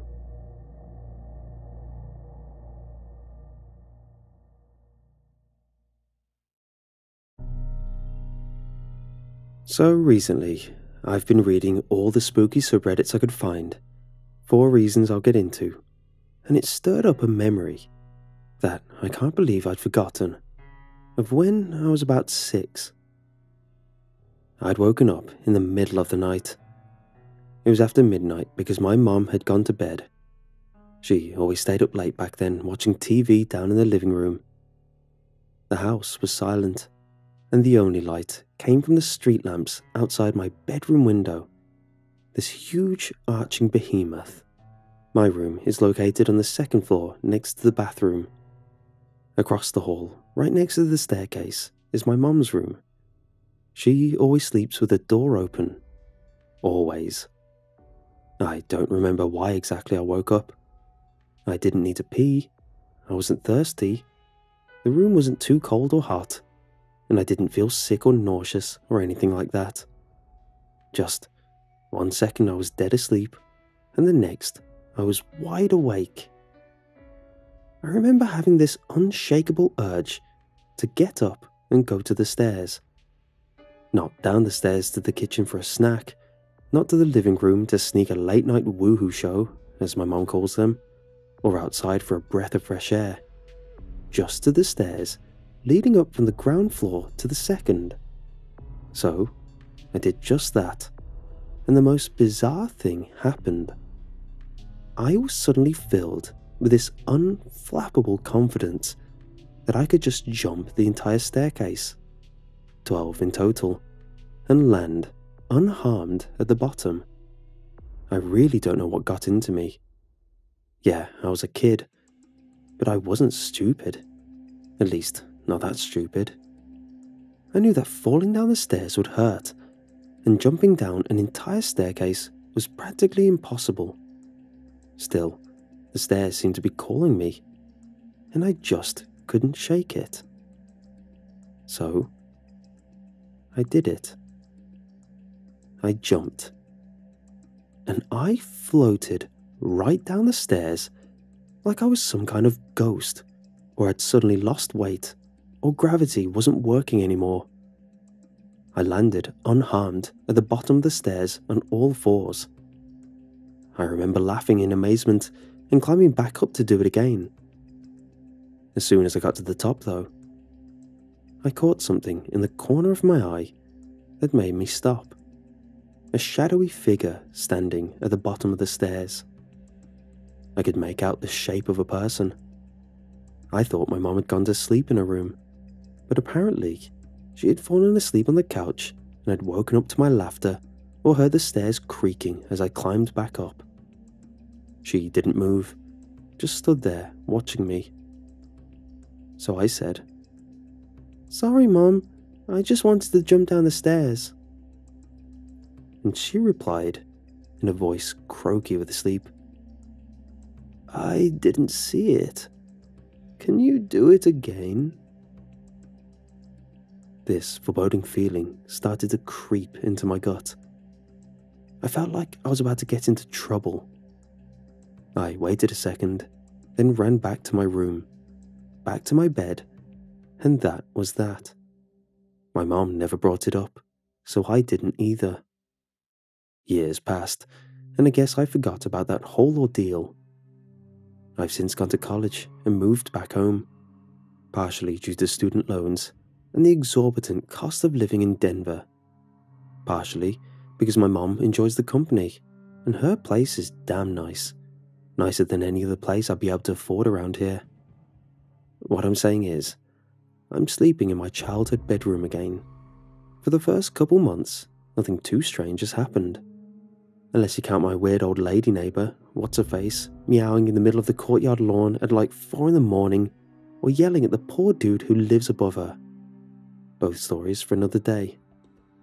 Side note, I've never actually seen this dude who causes what's-her-face so much grief, despite her constantly ranting about how spooky he is, which is rich coming from her. But I do see his motorcycle parked out front occasionally. If it wasn't for that fact, I would have honestly thought she made him up. Anyway, something happened the other night that was bizarre enough to make me log back into this account for the first time in a long time to see if anyone has any answers. The first thing I discovered is that a lot of people have that same memory of floating down the stairs as a kid. Some people say it's just a common dream kids have, but a lot of people insist it really happened. At least in my case, I know I wasn't dreaming. The second thing I discovered is that what happened to me last night, and when I was a kid, was not good. For clarity, neither my mum or I have any pets. The walls are concrete and brick, and it's just me and mom at the house. Like I said, nothing strange has happened since I've moved back in. No cold spots, or shadows in the corner of my eye, or strange noises in the night, besides the neighbour. Nothing. Until last night. It was late and dark and quiet. I'd woken up suddenly and couldn't get back to sleep. I was lying in bed reading Hellblazer, The Devil You Know, that damn John Constantine, listening to some ambient soundscape, when, suddenly, from outside my room, I heard my mom calling my name. Now, I have a very rare and unusual name, so I know it wasn't someone on the street calling another person. I stopped reading, turned the ambient music down, and listened. It was definitely my mom, and she was definitely calling me, but it didn't sound like she was anywhere on the second floor. It sounded like she was in the kitchen or in the living room downstairs. Of course, I thought this was pretty strange, but I don't know, I figured she just saw a mouse or wanted me to sneak a peek at our neighbour or something. "What?" I asked. She stopped calling, and there was a beat of dead silence. Then, "Come here," she was hissing. I sighed. "Where?" "Down here." "Why?" "Just come here." Ugh, fine. I rolled out of bed. As soon as my feet touched the hardwood, the strangest sensation bubbled up in my gut. It was like excitement, but not the good kind. Like the sort of anticipation you get right before the roller coaster drops. It kind of felt like I was floating. I stepped out of my room and made my way down the hall. "Hurry," my mom hissed, "and leave the lights off." Okay. I rounded the corner to the stairs and squinted down them. There, near the base of the stairs, was a shadowy figure. The shape was definitely my mom, but there was something off about her. I don't really know how to explain it. Like her arms were a bit too long, and her legs were too knobby. She was holding something square. It glinted in the dim light. "Come down here and look at this," she said. Before I could, though, there was a soft grunt behind me, which was strange because, well, my mom was standing right there in front of me. I whipped around and peered into my mom's room, expecting the worst, prepared for the worst. There, tucked under the covers, fast asleep, was my mom. I said, unable to really say anything else, because my heart was throbbing up in my throat. The shadowy shape of my not mom was still standing at the bottom of the stairs. It waved the glinting square thing around. "That's not me. Hurry, come down here, before it's too late." I said again, then swallowed. "That's gonna be a hard pass from me, bro." I flicked the hall light on, and instantly, the shadowy shape was gone. The square thing fell with a clatter onto the wooden floor. "Ugh," my mom said from inside her room, her voice groggy with sleep. "What are you doing? What time is it? Turn off the light." Nothing, I replied, and switched the light back off. "Sorry." The shadowy not mom thing was gone. I guess the light vanquished it or something. I'm not sure. And I'm kind of legit freaked out that it might come back again. I went back to my room, back to my bed, and tried to forget about it. Obviously I couldn't, which led me to looking things up on Reddit until the ass crack of dawn, and that, in turn, led me to writing this out on here. It was my real mom, I'm pretty sure, who brought it up the next morning. She said, "Why did you turn the light on last night? Did you forget you were living with someone else?" I shook my head and said, "No, sorry. I just thought I heard a mouse or something." "Was it Mrs. What's-her-face? The neighbor?" "Nah." My mom was silent for a second. Her lips pursed over her tea. "What were you doing downstairs last night then?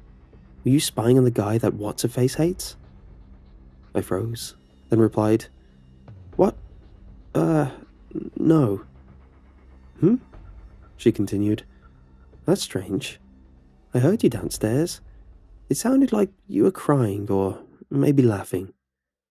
I was going to go check on you, but you told me to go away."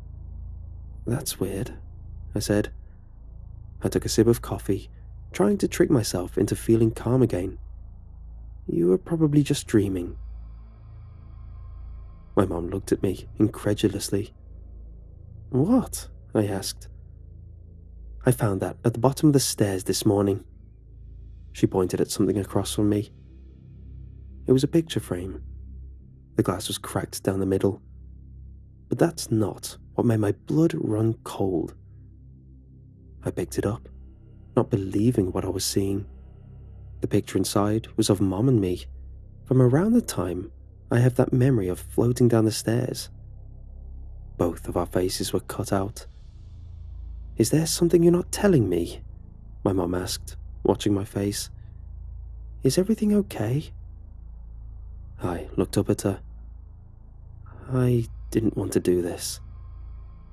She raised an eyebrow. "Look, Mom, I swear I didn't do this." My mom began. But before she could say anything else, there was a loud rapping at the door. My mom rolled her eyes, mouthed, "It's Mrs. What's-her-face," and went to answer it. We haven't talked about it since, and, other than that picture being damaged, nothing else strange has happened. So, yeah, either I'm losing it, or I'm living with some sort of sentient, shape-shifting hell being from the netherworld who hates light and happy family photos. I don't really know what to do. Sage the place, probably. I'm hoping my mom will let me keep the lights on tonight, and that, as stupid and wasteful as that sounds, it'll be bright enough so that thing stays away. But I'm at a loss here. I really, really, really hope that thing doesn't come back. But if it does, other than burning the place down or moving or getting a carbon dioxide monitor, we already have one. Do you guys have any suggestions?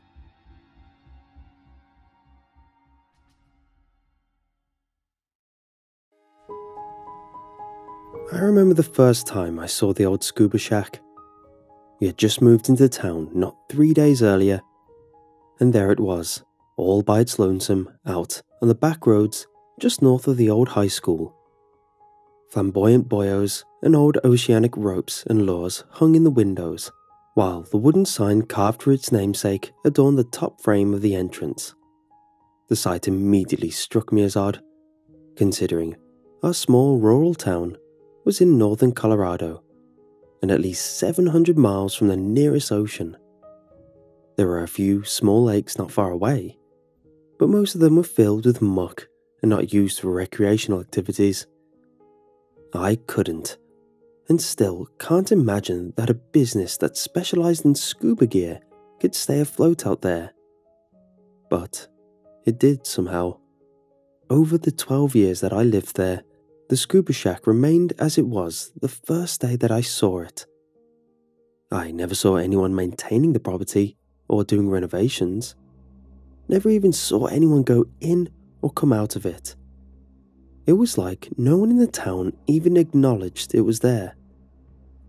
Kids at school used to spread rumours, saying it was a front for a drug operation or the lair of some covert nautical-themed pimp. Some people have even claimed it was a stop-off for a human trafficking ring and claimed that's why it was close to the local high school. Some kids also claimed they had been inside, but they were lying. That became clear when we found out what it actually was. One night, me and a couple friends were at a house party nearby. The music was blaring, and it wasn't long until the police rolled up to spoil the fun. In a drunken stupor, me and two of my friends fled the scene out the backyard. We hopped several fences as the police swarmed the property. I heard them yelling as I hopped the last fence, but I never turned back. We ran, numbed by the alcohol dulling our minds and fueled by the adrenaline surging through our veins. We got away from that neighborhood and found ourselves on the back roads not long after.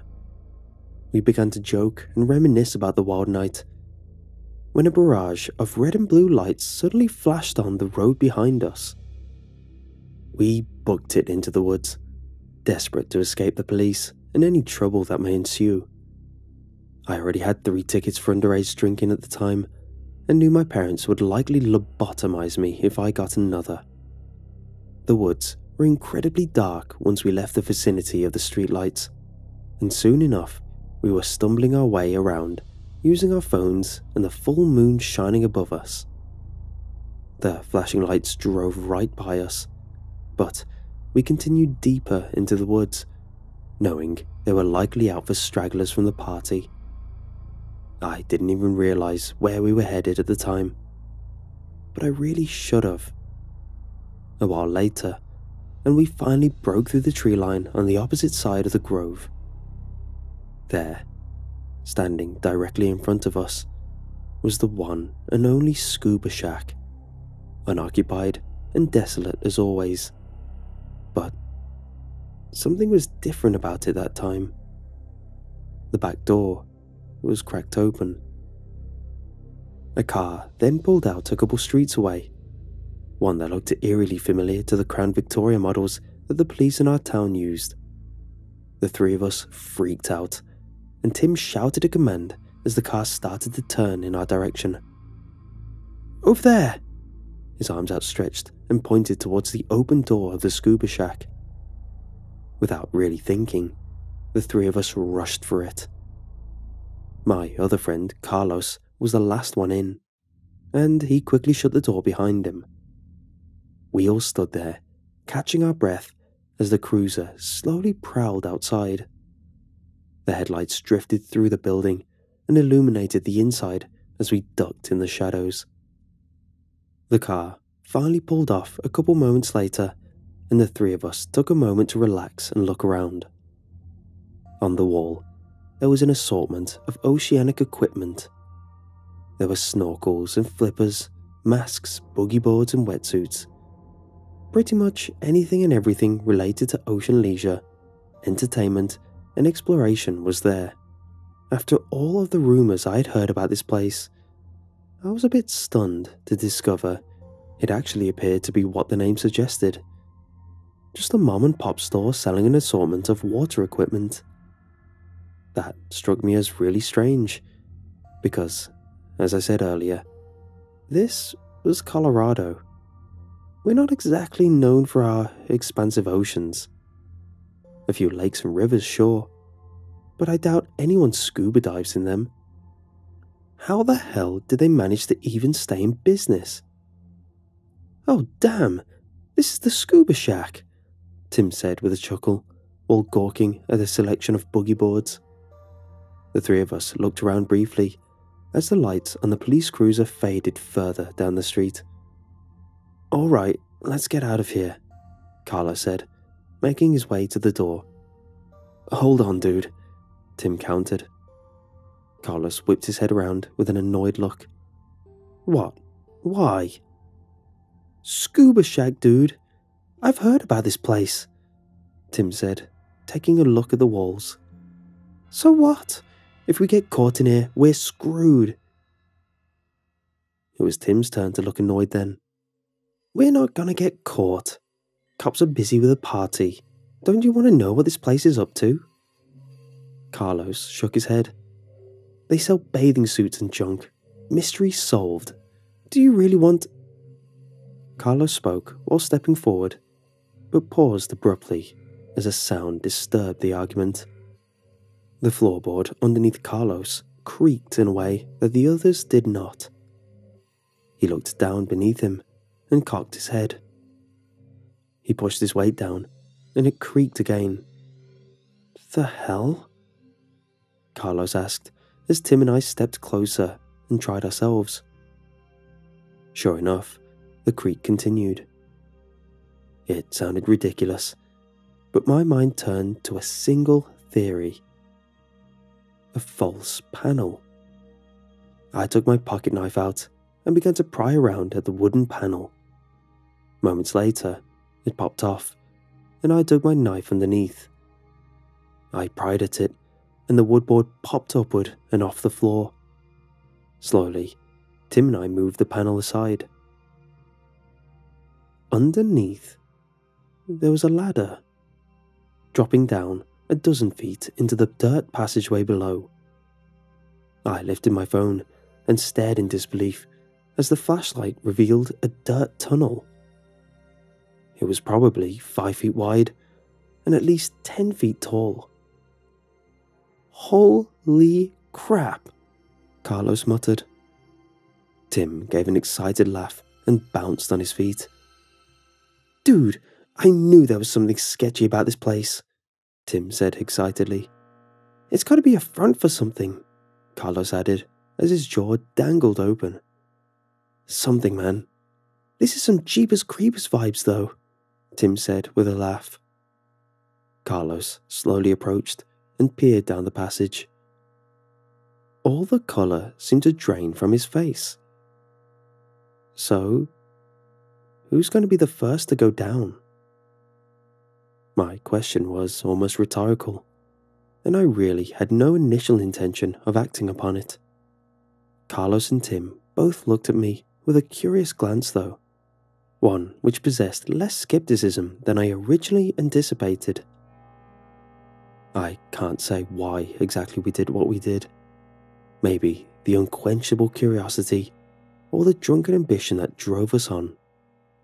One way or another, I ended up answering my own question a moment later as I began to descend the ladder. I reached the bottom a moment later, feeling the damp dirt squish beneath my feet. The tunnel smelled of mildew and wet soil.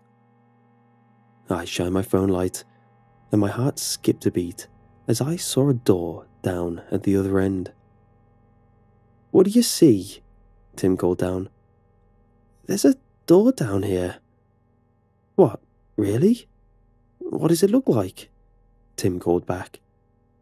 "Like a door. I don't know, just come down here," I answered, a bit irritated at the question.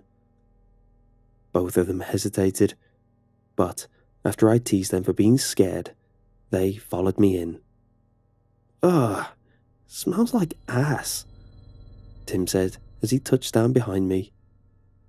I said nothing, only continued to shine my phone flashlight at the door.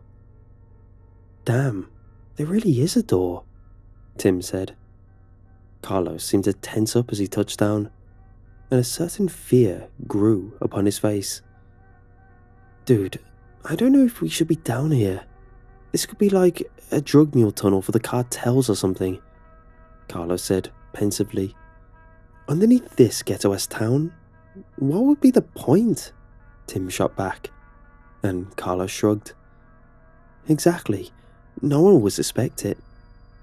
Carlos might have had a point, but for some reason, I felt like it was something more than that. I imagine if the tunnel and shack did have to do with drugs or trafficking or something else nefarious, then it would have been better guarded. The door to the shack itself was left wide open after all. Maybe someone being careless, or maybe it was for another reason entirely. Maybe someone left it open, knowing we would find it. I then spotted something lying in the dirt a couple feet away. I don't know how I didn't see it earlier, but as I approached, I found a newspaper lying in the dirt. It was torn up and damp, but I managed to just barely make out the headline. St. Louis Cardinals close out World Series over Detroit Tigers 4-1. The newspaper was dated for October 28th, 2006. I didn't think much of it at the time. I've never been into sports much, but if I were, I imagined that moment would have been a lot stranger. Tim and Carlos glanced it over as well, but they stayed silent. None of us said it.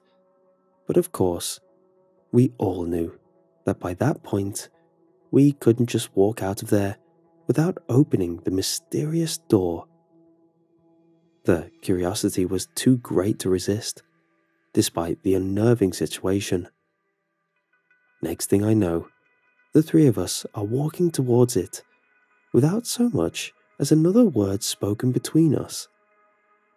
The door was barely even a door at all, more like a makeshift plywood board cut to vaguely resemble one. It obviously wasn't going to keep anyone out who was hell-bent on getting in, and it made me wonder what the point of it even was. It slid open without resistance, and the three of us held our breath. The door opened, revealing a decrepit storage room with boxes and old scuba equipment lying about. There were all kinds of manuals, a few obsolete electronics, and some luggage bags as well. A thick coat of dust covered everything, once again alluding to the fact that it had not been disturbed in quite a long time. A dripping sound emanated from somewhere deeper in the room, but aside from that, it was silent. Most of the clutter seemed relatively recent, at least within the last decade or so. No treasure chests or mummified bodies, or anything too exciting upon first glance. The three of us ventured slowly into the room, taking care not to disrupt anything. Doesn't look like anyone's been down here in a while, Tim spoke quietly as the three of us explored around. The clutter grew thicker the further from the door we went in, but there appeared to be a path that had been left open for walking. As we traversed through it, something on the wall caught my eye. There was a bulletin board stapled with dozens of newspaper clippings. My heart sunk as I wondered whether it was some collage of degeneracy from a serial killer or something. I don't know if serial killers actually do that in real life, or if it's just a trope from movies. Regardless, as I looked closer, I saw that didn't appear to be the point of the bulletin board. I saw an article about the Iran-Iraq War, one about a tourist dying in Czechoslovakia, another about Michael Jordan's baseball career, the Soviet Union collapsing in 1991, the Higgs boson particle being discovered in 2012, and Nelson Mandela being released from prison. All in all, there really didn't seem to be a single theme uniting the dozens of articles. It just looked like someone had collected a random assortment of entries over the years. Tim and Carlos soon wandered up behind me and inspected the board for themselves. "Wait, that can't be right," Carlos suddenly spoke, pointing to the clipping of the Nelson Mandela headline. "What?" Tim asked. "Nelson Mandela," Carlos replied.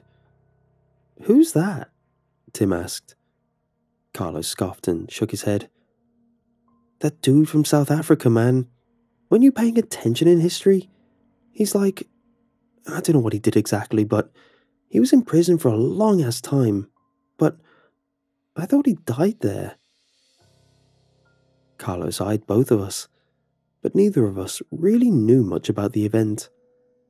I remembered hearing something about him in the news a while back, but I couldn't quite recall what that was. We continued eyeing the bulletin board, and Tim stepped away. A couple moments later, and we heard him shout from further into the room, "Dude, look at this!" Carlos and I turned to see his flashlight illuminating something on the far end of the room. "What is it?" I asked. "Just come over here," he said, waving his hand. Carlos and I walked over, and as we neared him, I saw his light illuminating another passage that seemed to go down another floor. Tim began descending without a word, and we followed, now altogether enthralled with finding answers. The old wooden steps creaked as we walked, and I thought they were on the verge of collapse. At the bottom, we found ourselves in a completely different room. The floorboards seemed to be even more rotted than the ones on the floor above, but none of the clutter was present. There looked to be some scuba gear lying on the ground at the far end of the room, but that wasn't really the curiosity. On the ground, a couple yards further, there was an open hole on the floor. My flashlight then illuminated something painted on the wall behind it in black paint.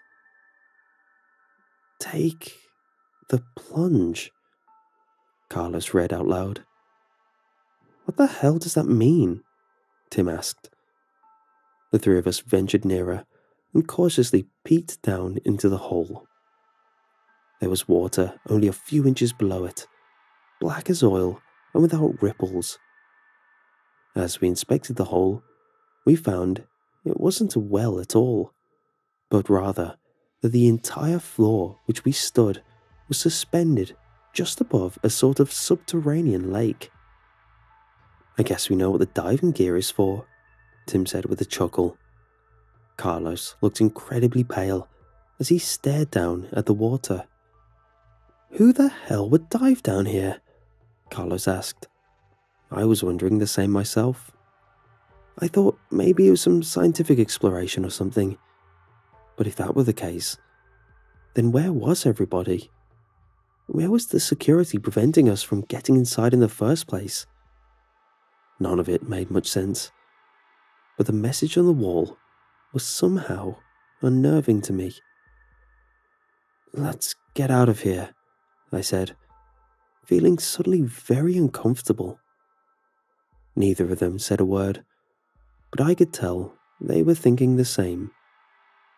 The floor creaked with every step on the way back, and foolishly, I did not follow the same path to the stairs that I had taken out to that hole. That proved to be my greatest mistake. Next thing I know, the floorboards beneath me splintered, and my foot slipped through the rotted wood. I didn't even have time to react, and within a millisecond, I had broken through the floor entirely and tumbled down into the murky water below. A freezing rush of ice-cold water burrowed into my bones, and I felt my body flood with adrenaline. I saw the faces of Tim and Carlos approach from above, but they were helpless to assist. the water wasn't normal water. I was swimming as hard as I could, but my body just sunk like a rock deeper into the obsidian depths. Panic flooded into my mind as I realized that was probably how I was going to die. My frantic swat at the water to try and resurface did absolutely nothing to help me. It was like some unseen force was dragging me downward. Within moments, nothing was visible at all, and I was alone in the pitch black. Suddenly, I bumped into something. I then felt hands grab me tightly, like the talons of an eagle on its prey. The adrenaline surged in me to 1000%, and I kicked and pushed with all my might, desperate to escape my doomed fate in the watery chasm. I managed to eventually push away from whatever it was that had grabbed me. My vision then began to fade, and my lungs felt as though they were about to burst from lack of oxygen. I just kept sinking and was a mere second away from breathing the freezing water into my lungs when I felt something else grab a hold of my ankles. I had no strength left to fight, and I could do nothing as the arms pulled me downward, or at least what I thought was downward. Next thing I know, I felt my legs jut out from the water, and my head seemed to spin. The hands wrenched me upward, and within seconds, they hauled me from the water and back out onto the wooden floorboards. "Dude, Eric, are you okay?" I heard the familiar voice of Carlos ask me. I spewed the vile black water from my mouth and throat and coughed and choked the rest of it back out of me. That first breath of air was the sweetest thing I'd ever experienced in my life. I continued to sputter and cough up water as Tim and Carlos patted my back. I was shivering from the cold, and they helped me remove my soaking clothes and wrap me in their jackets. The warmth slowly crept back into my body, and after a few minutes of panting and shivering, I finally felt somewhat coherent again. "Dude, we thought you were a goner," Carlos admitted, fear dripping from his voice. "You guys saved my life." I almost teared up as I said it, once again realizing how close to death I had truly been. "What the hell happened?" Tim asked, and I just shook my head. "I don't know. The floor, it just broke. I couldn't swim back up. I just kept sinking." Tim and Carlos seemed a bit confused by that, and honestly, I did too. If I had really been sinking, then how did they manage to pull me out? Furthermore, I had fallen in feet first, and yet they somehow pulled me out by my feet. It didn't make any sense to me at the time, but I just assumed I'd gotten turned around in the water from my struggle with whatever had grabbed me. I also didn't mention that part to them. I looked up and thanked both of them profusely for saving me. "That's what homies are for, man. Don't forget your water wings next time." Tim lightened the mood a bit with his joke, and I chuckled, but noticed something strange. Carlos was wearing a hat, a Colorado avalanche hat. "Where'd you get that hat?" I asked him. Carlos cocked his head back at me. "I always wear this hat," he replied. Once again, I thought that was strange, as I had literally never seen him wear that hat, or any other hat for that matter. I ended up not really worrying too much though, as I assumed my brush with death had jumbled my memory a bit or something. After a few more minutes, I was able to walk, and the three of us quickly made our way back out. We got back up to the main floor, and Tim proceeded to push the door open and exit. As soon as he left the building, someone grabbed him and tackled him to the ground. "Don't resist," the person shouted in a bellowing voice. Before I could even assess the situation, 4 police officers entered the door with guns drawn and seized Carlos and I. Within seconds, I was on my chest in a pair of handcuffs. The cops loaded us into separate vehicles and drove us down to the station to await our parents' arrival. I heard Tim's parents laying into him the cell over from mine, and soon after that, my door opened once again.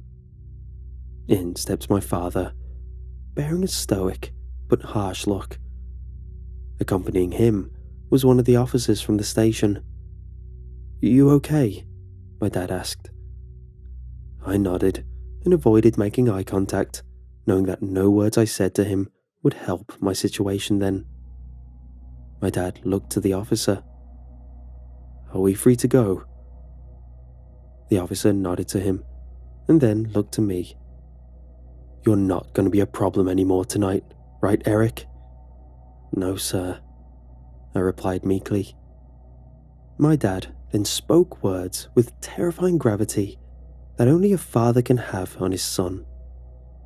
"He's not going to be a problem ever again. I'll make sure of that." I knew I was in deep, and that my dad was absolutely furious with me.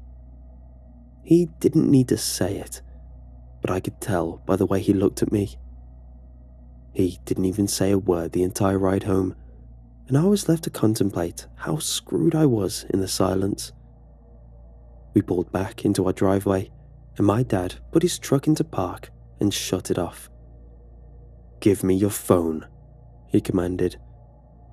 I did as he requested, and he put it into his pocket and stepped out. Before shutting his door, he paused. "There's going to be a lot of fines, and you're going to pay off every one of them." He looked at me, and I nodded back in understanding. He then reached out and put a hand on my shoulder. "I'm glad you're okay." He and I got out of the truck and walked inside. My father has always been a man of few words, and I knew he wasn't going to scream at me. But my mother, on the other hand, well, I knew a barrage was looming. I stepped inside the door and immediately saw the outline of my mother waiting on the couch. She turned on the lamp, and the most astute sense of confusion I've ever felt in my life struck me like lightning. "Do you have something to say for yourself?" she asked, a pronounced scowl etched onto her face. Her hair was blonde, but cut shorter than my mother's. Her voice was also different, and she was taller. Her entire face was different too. She was not my mother, but some other woman that I had never seen before. "Who are you?" I asked. My dad shot me a glance, as if I'd made some outrageous claim that he couldn't believe. The stranger woman too seemed taken aback. "What kind of stupid question is that? Do you realize how much trouble you're in for this?" Again, her mannerisms and voice were all off. She was not my mother, and I didn't understand what was going on. Much to their collective chagrin, I just apologized and retreated down into my room without another word. My head was spinning, and things were becoming way too weird. The rest of my room looked normal, aside from a single item in the corner of my room that I did not recognize. A guitar, one which I have neither any memory of obtaining nor any experience playing. Exhaustion took me quickly that night, but it was the only lengthy sleep I got for the next few weeks. That time was probably the most difficult in my life. The courts and fines were one thing, my imposter mother was another. But the worst part about it was the astute sense that something was very wrong. There was a lot that went on in regard to the court appearances, but I'll skip it because it's not really that important. The more time that went on, the more strange things I discovered that were different from the way I remembered them being. Little things at first, like the fact that our local Taco Bell faced west rather than north, as I remembered. There were kids at school that seemed to know me very well, despite me not having any memory of them whatsoever.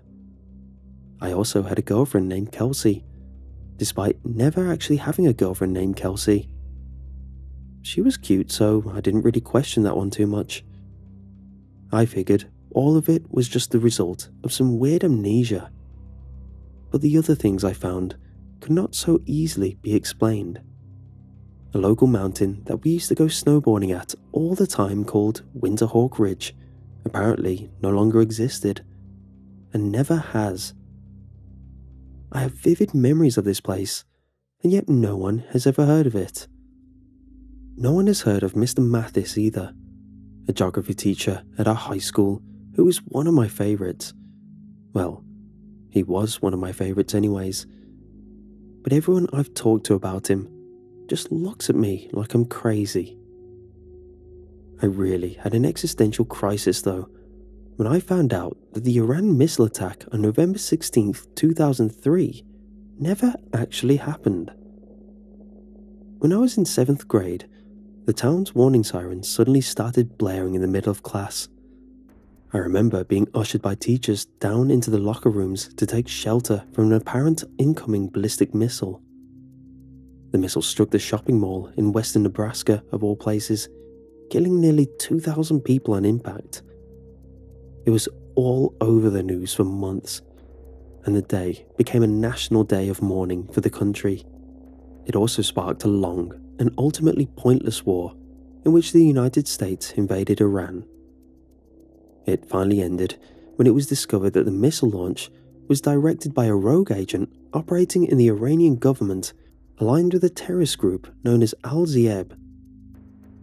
The agent was ultimately killed, along with his entire platoon, by an airstrike on their compound in Turkmenistan, which finally ended the war. I'm guessing you guys have no idea what I'm talking about. As with all the research I've done, I have yet to find a single piece of evidence of this event ever actually occurring. I still remember the day it happened, and how the country came together to mourn and assist those in need.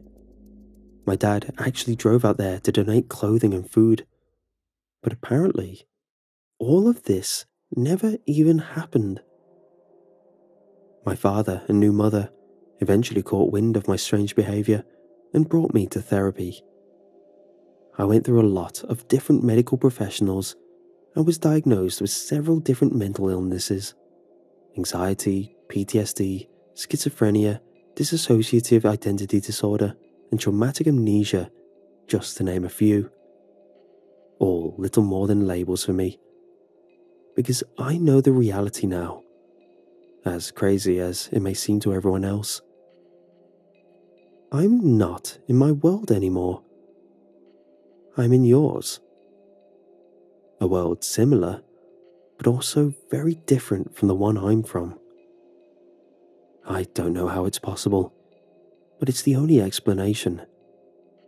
That night in the Scuba Shack must have been when I slipped through, because that's when everything changed.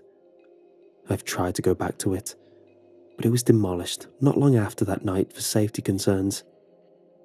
I've tried finding records of who owned it, but there's nothing. No information online, no records, no owner, no tenants. Just nothing. Like it was never even there to begin with. The doctors I've spoken to tell me I suffered brain damage in that incident, and these are all just false memories. But they're not. I know the truth, but I don't know how to make people see it. They are all liars, and they're just afraid that I'm right. I know the truth, and no amount of their pills or therapy will ever make me believe their lies. They can keep me in this padded room all they want, but they won't change my mind. This world is just a cruel imitation of mine. I know where I came from, and I just want to go home.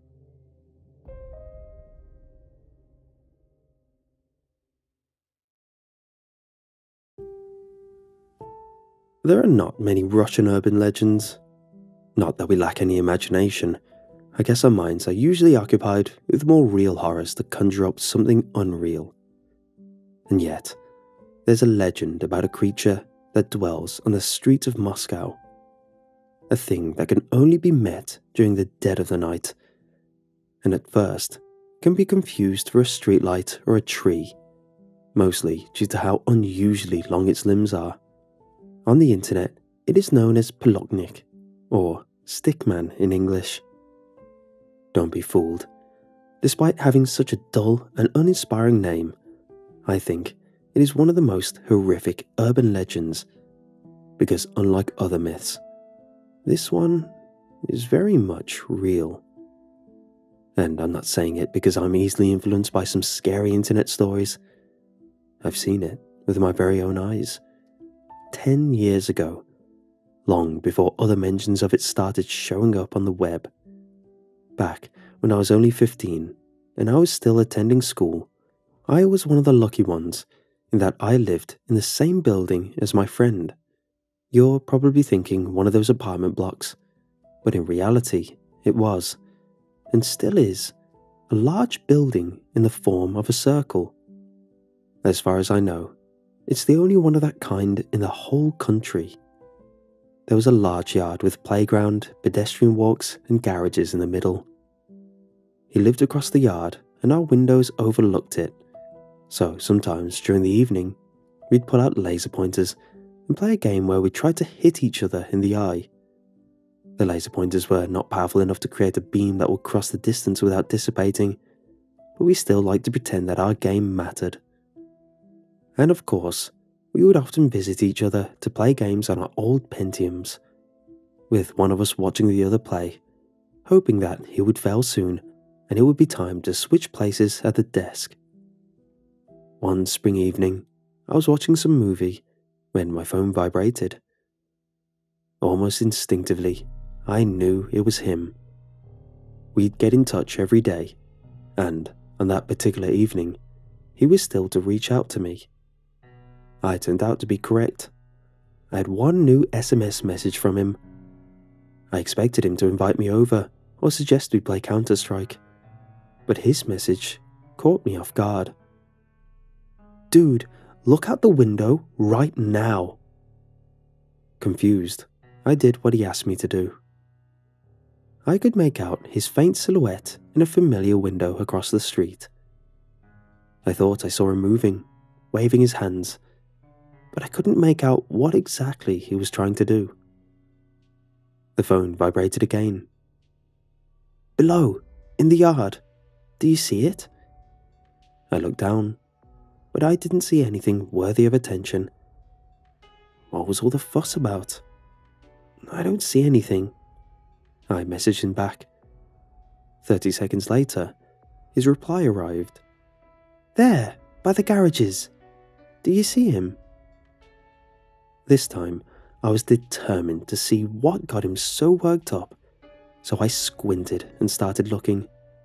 The streetlights were already on, illuminating the street below with their unwashed yellow light bulbs, so I didn't see him immediately.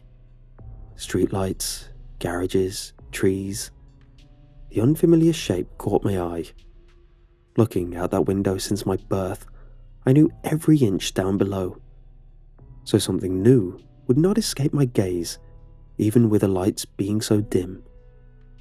I'm sure my friend noticed him, due to precisely the same reason. He was easy to miss.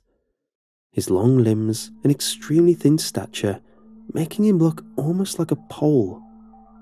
Only, it couldn't be a man, could it?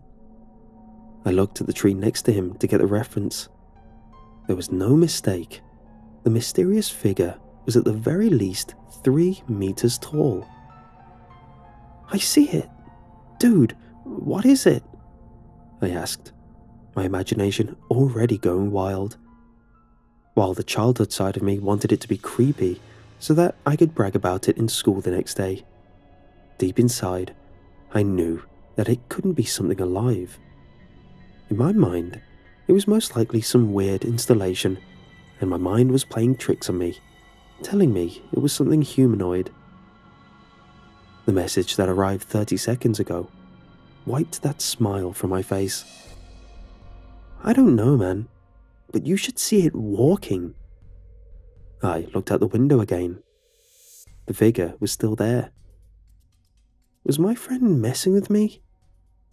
The figure was in a slightly different position than before. Did you see it move? A new message asked me. No, I didn't, I wrote back.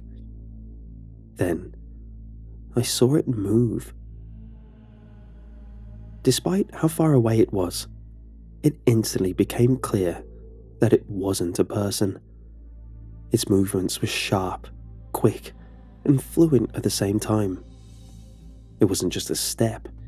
It was like its limbs simply transitioned from one state to another. Yet, even from the distance, I caught on to how its long, fragile legs were bending in too many places.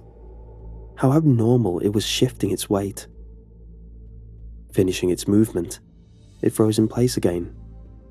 Completely immobile. I guess it really was trying to pretend to be a lamppost.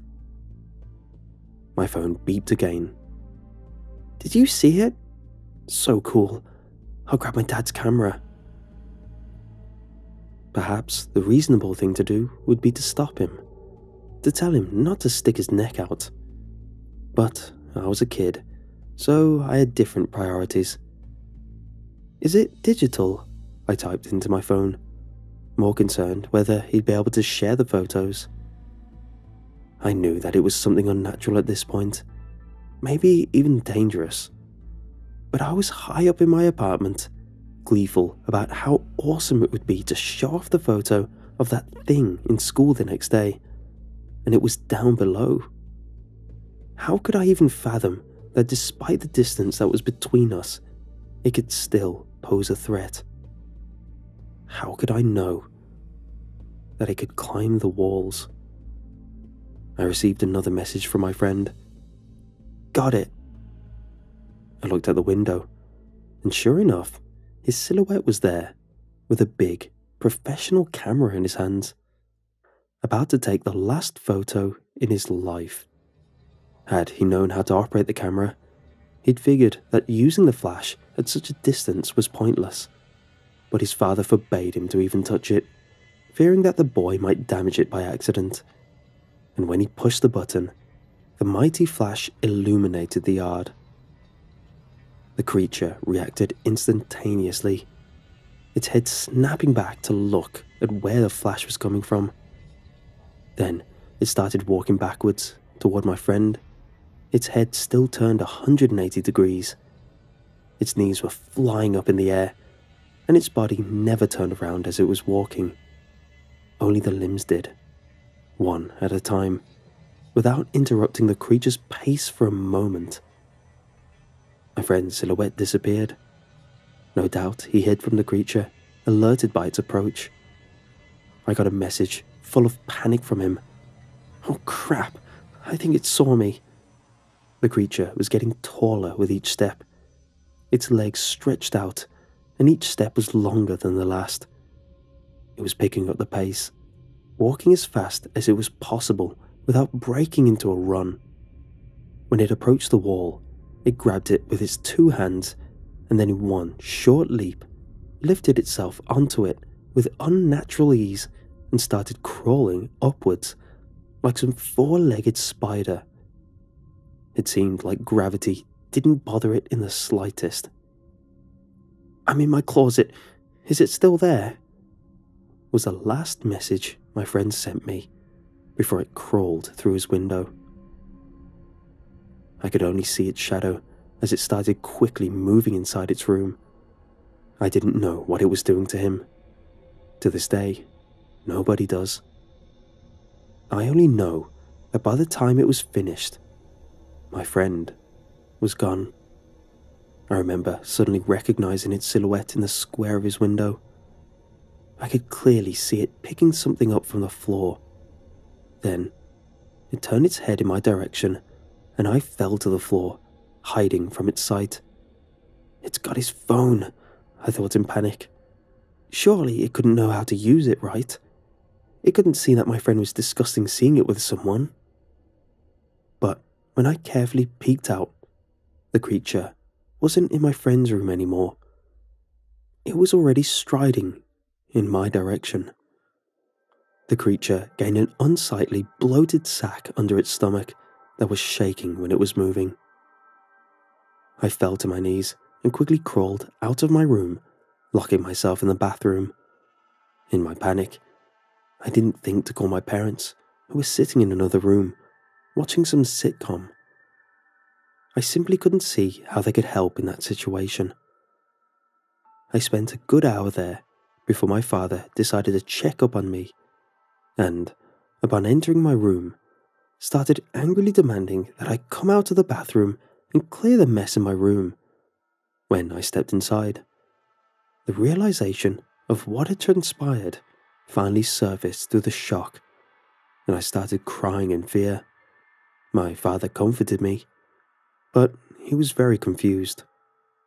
He couldn't understand why my window was open and all the contents of my closet were on the floor. But to me, there was no doubt about it. If I had stayed in the room, if I had hid in the closet like my friend had, there would be 2 missing person cases. My friend's body was never found, but I did find out that there were other people like me, that other people on the internet saw it too. There are photos and even videos, so I know that it's still out there, looking for its next meal, and probably looking for me. So I have to be ready. To this day, I avoid lampposts and tall trees at night. To this day, I fear that I might not wake up. And to this day, despite living on the 11th floor, whenever I look out the window, I still fear to see its blank face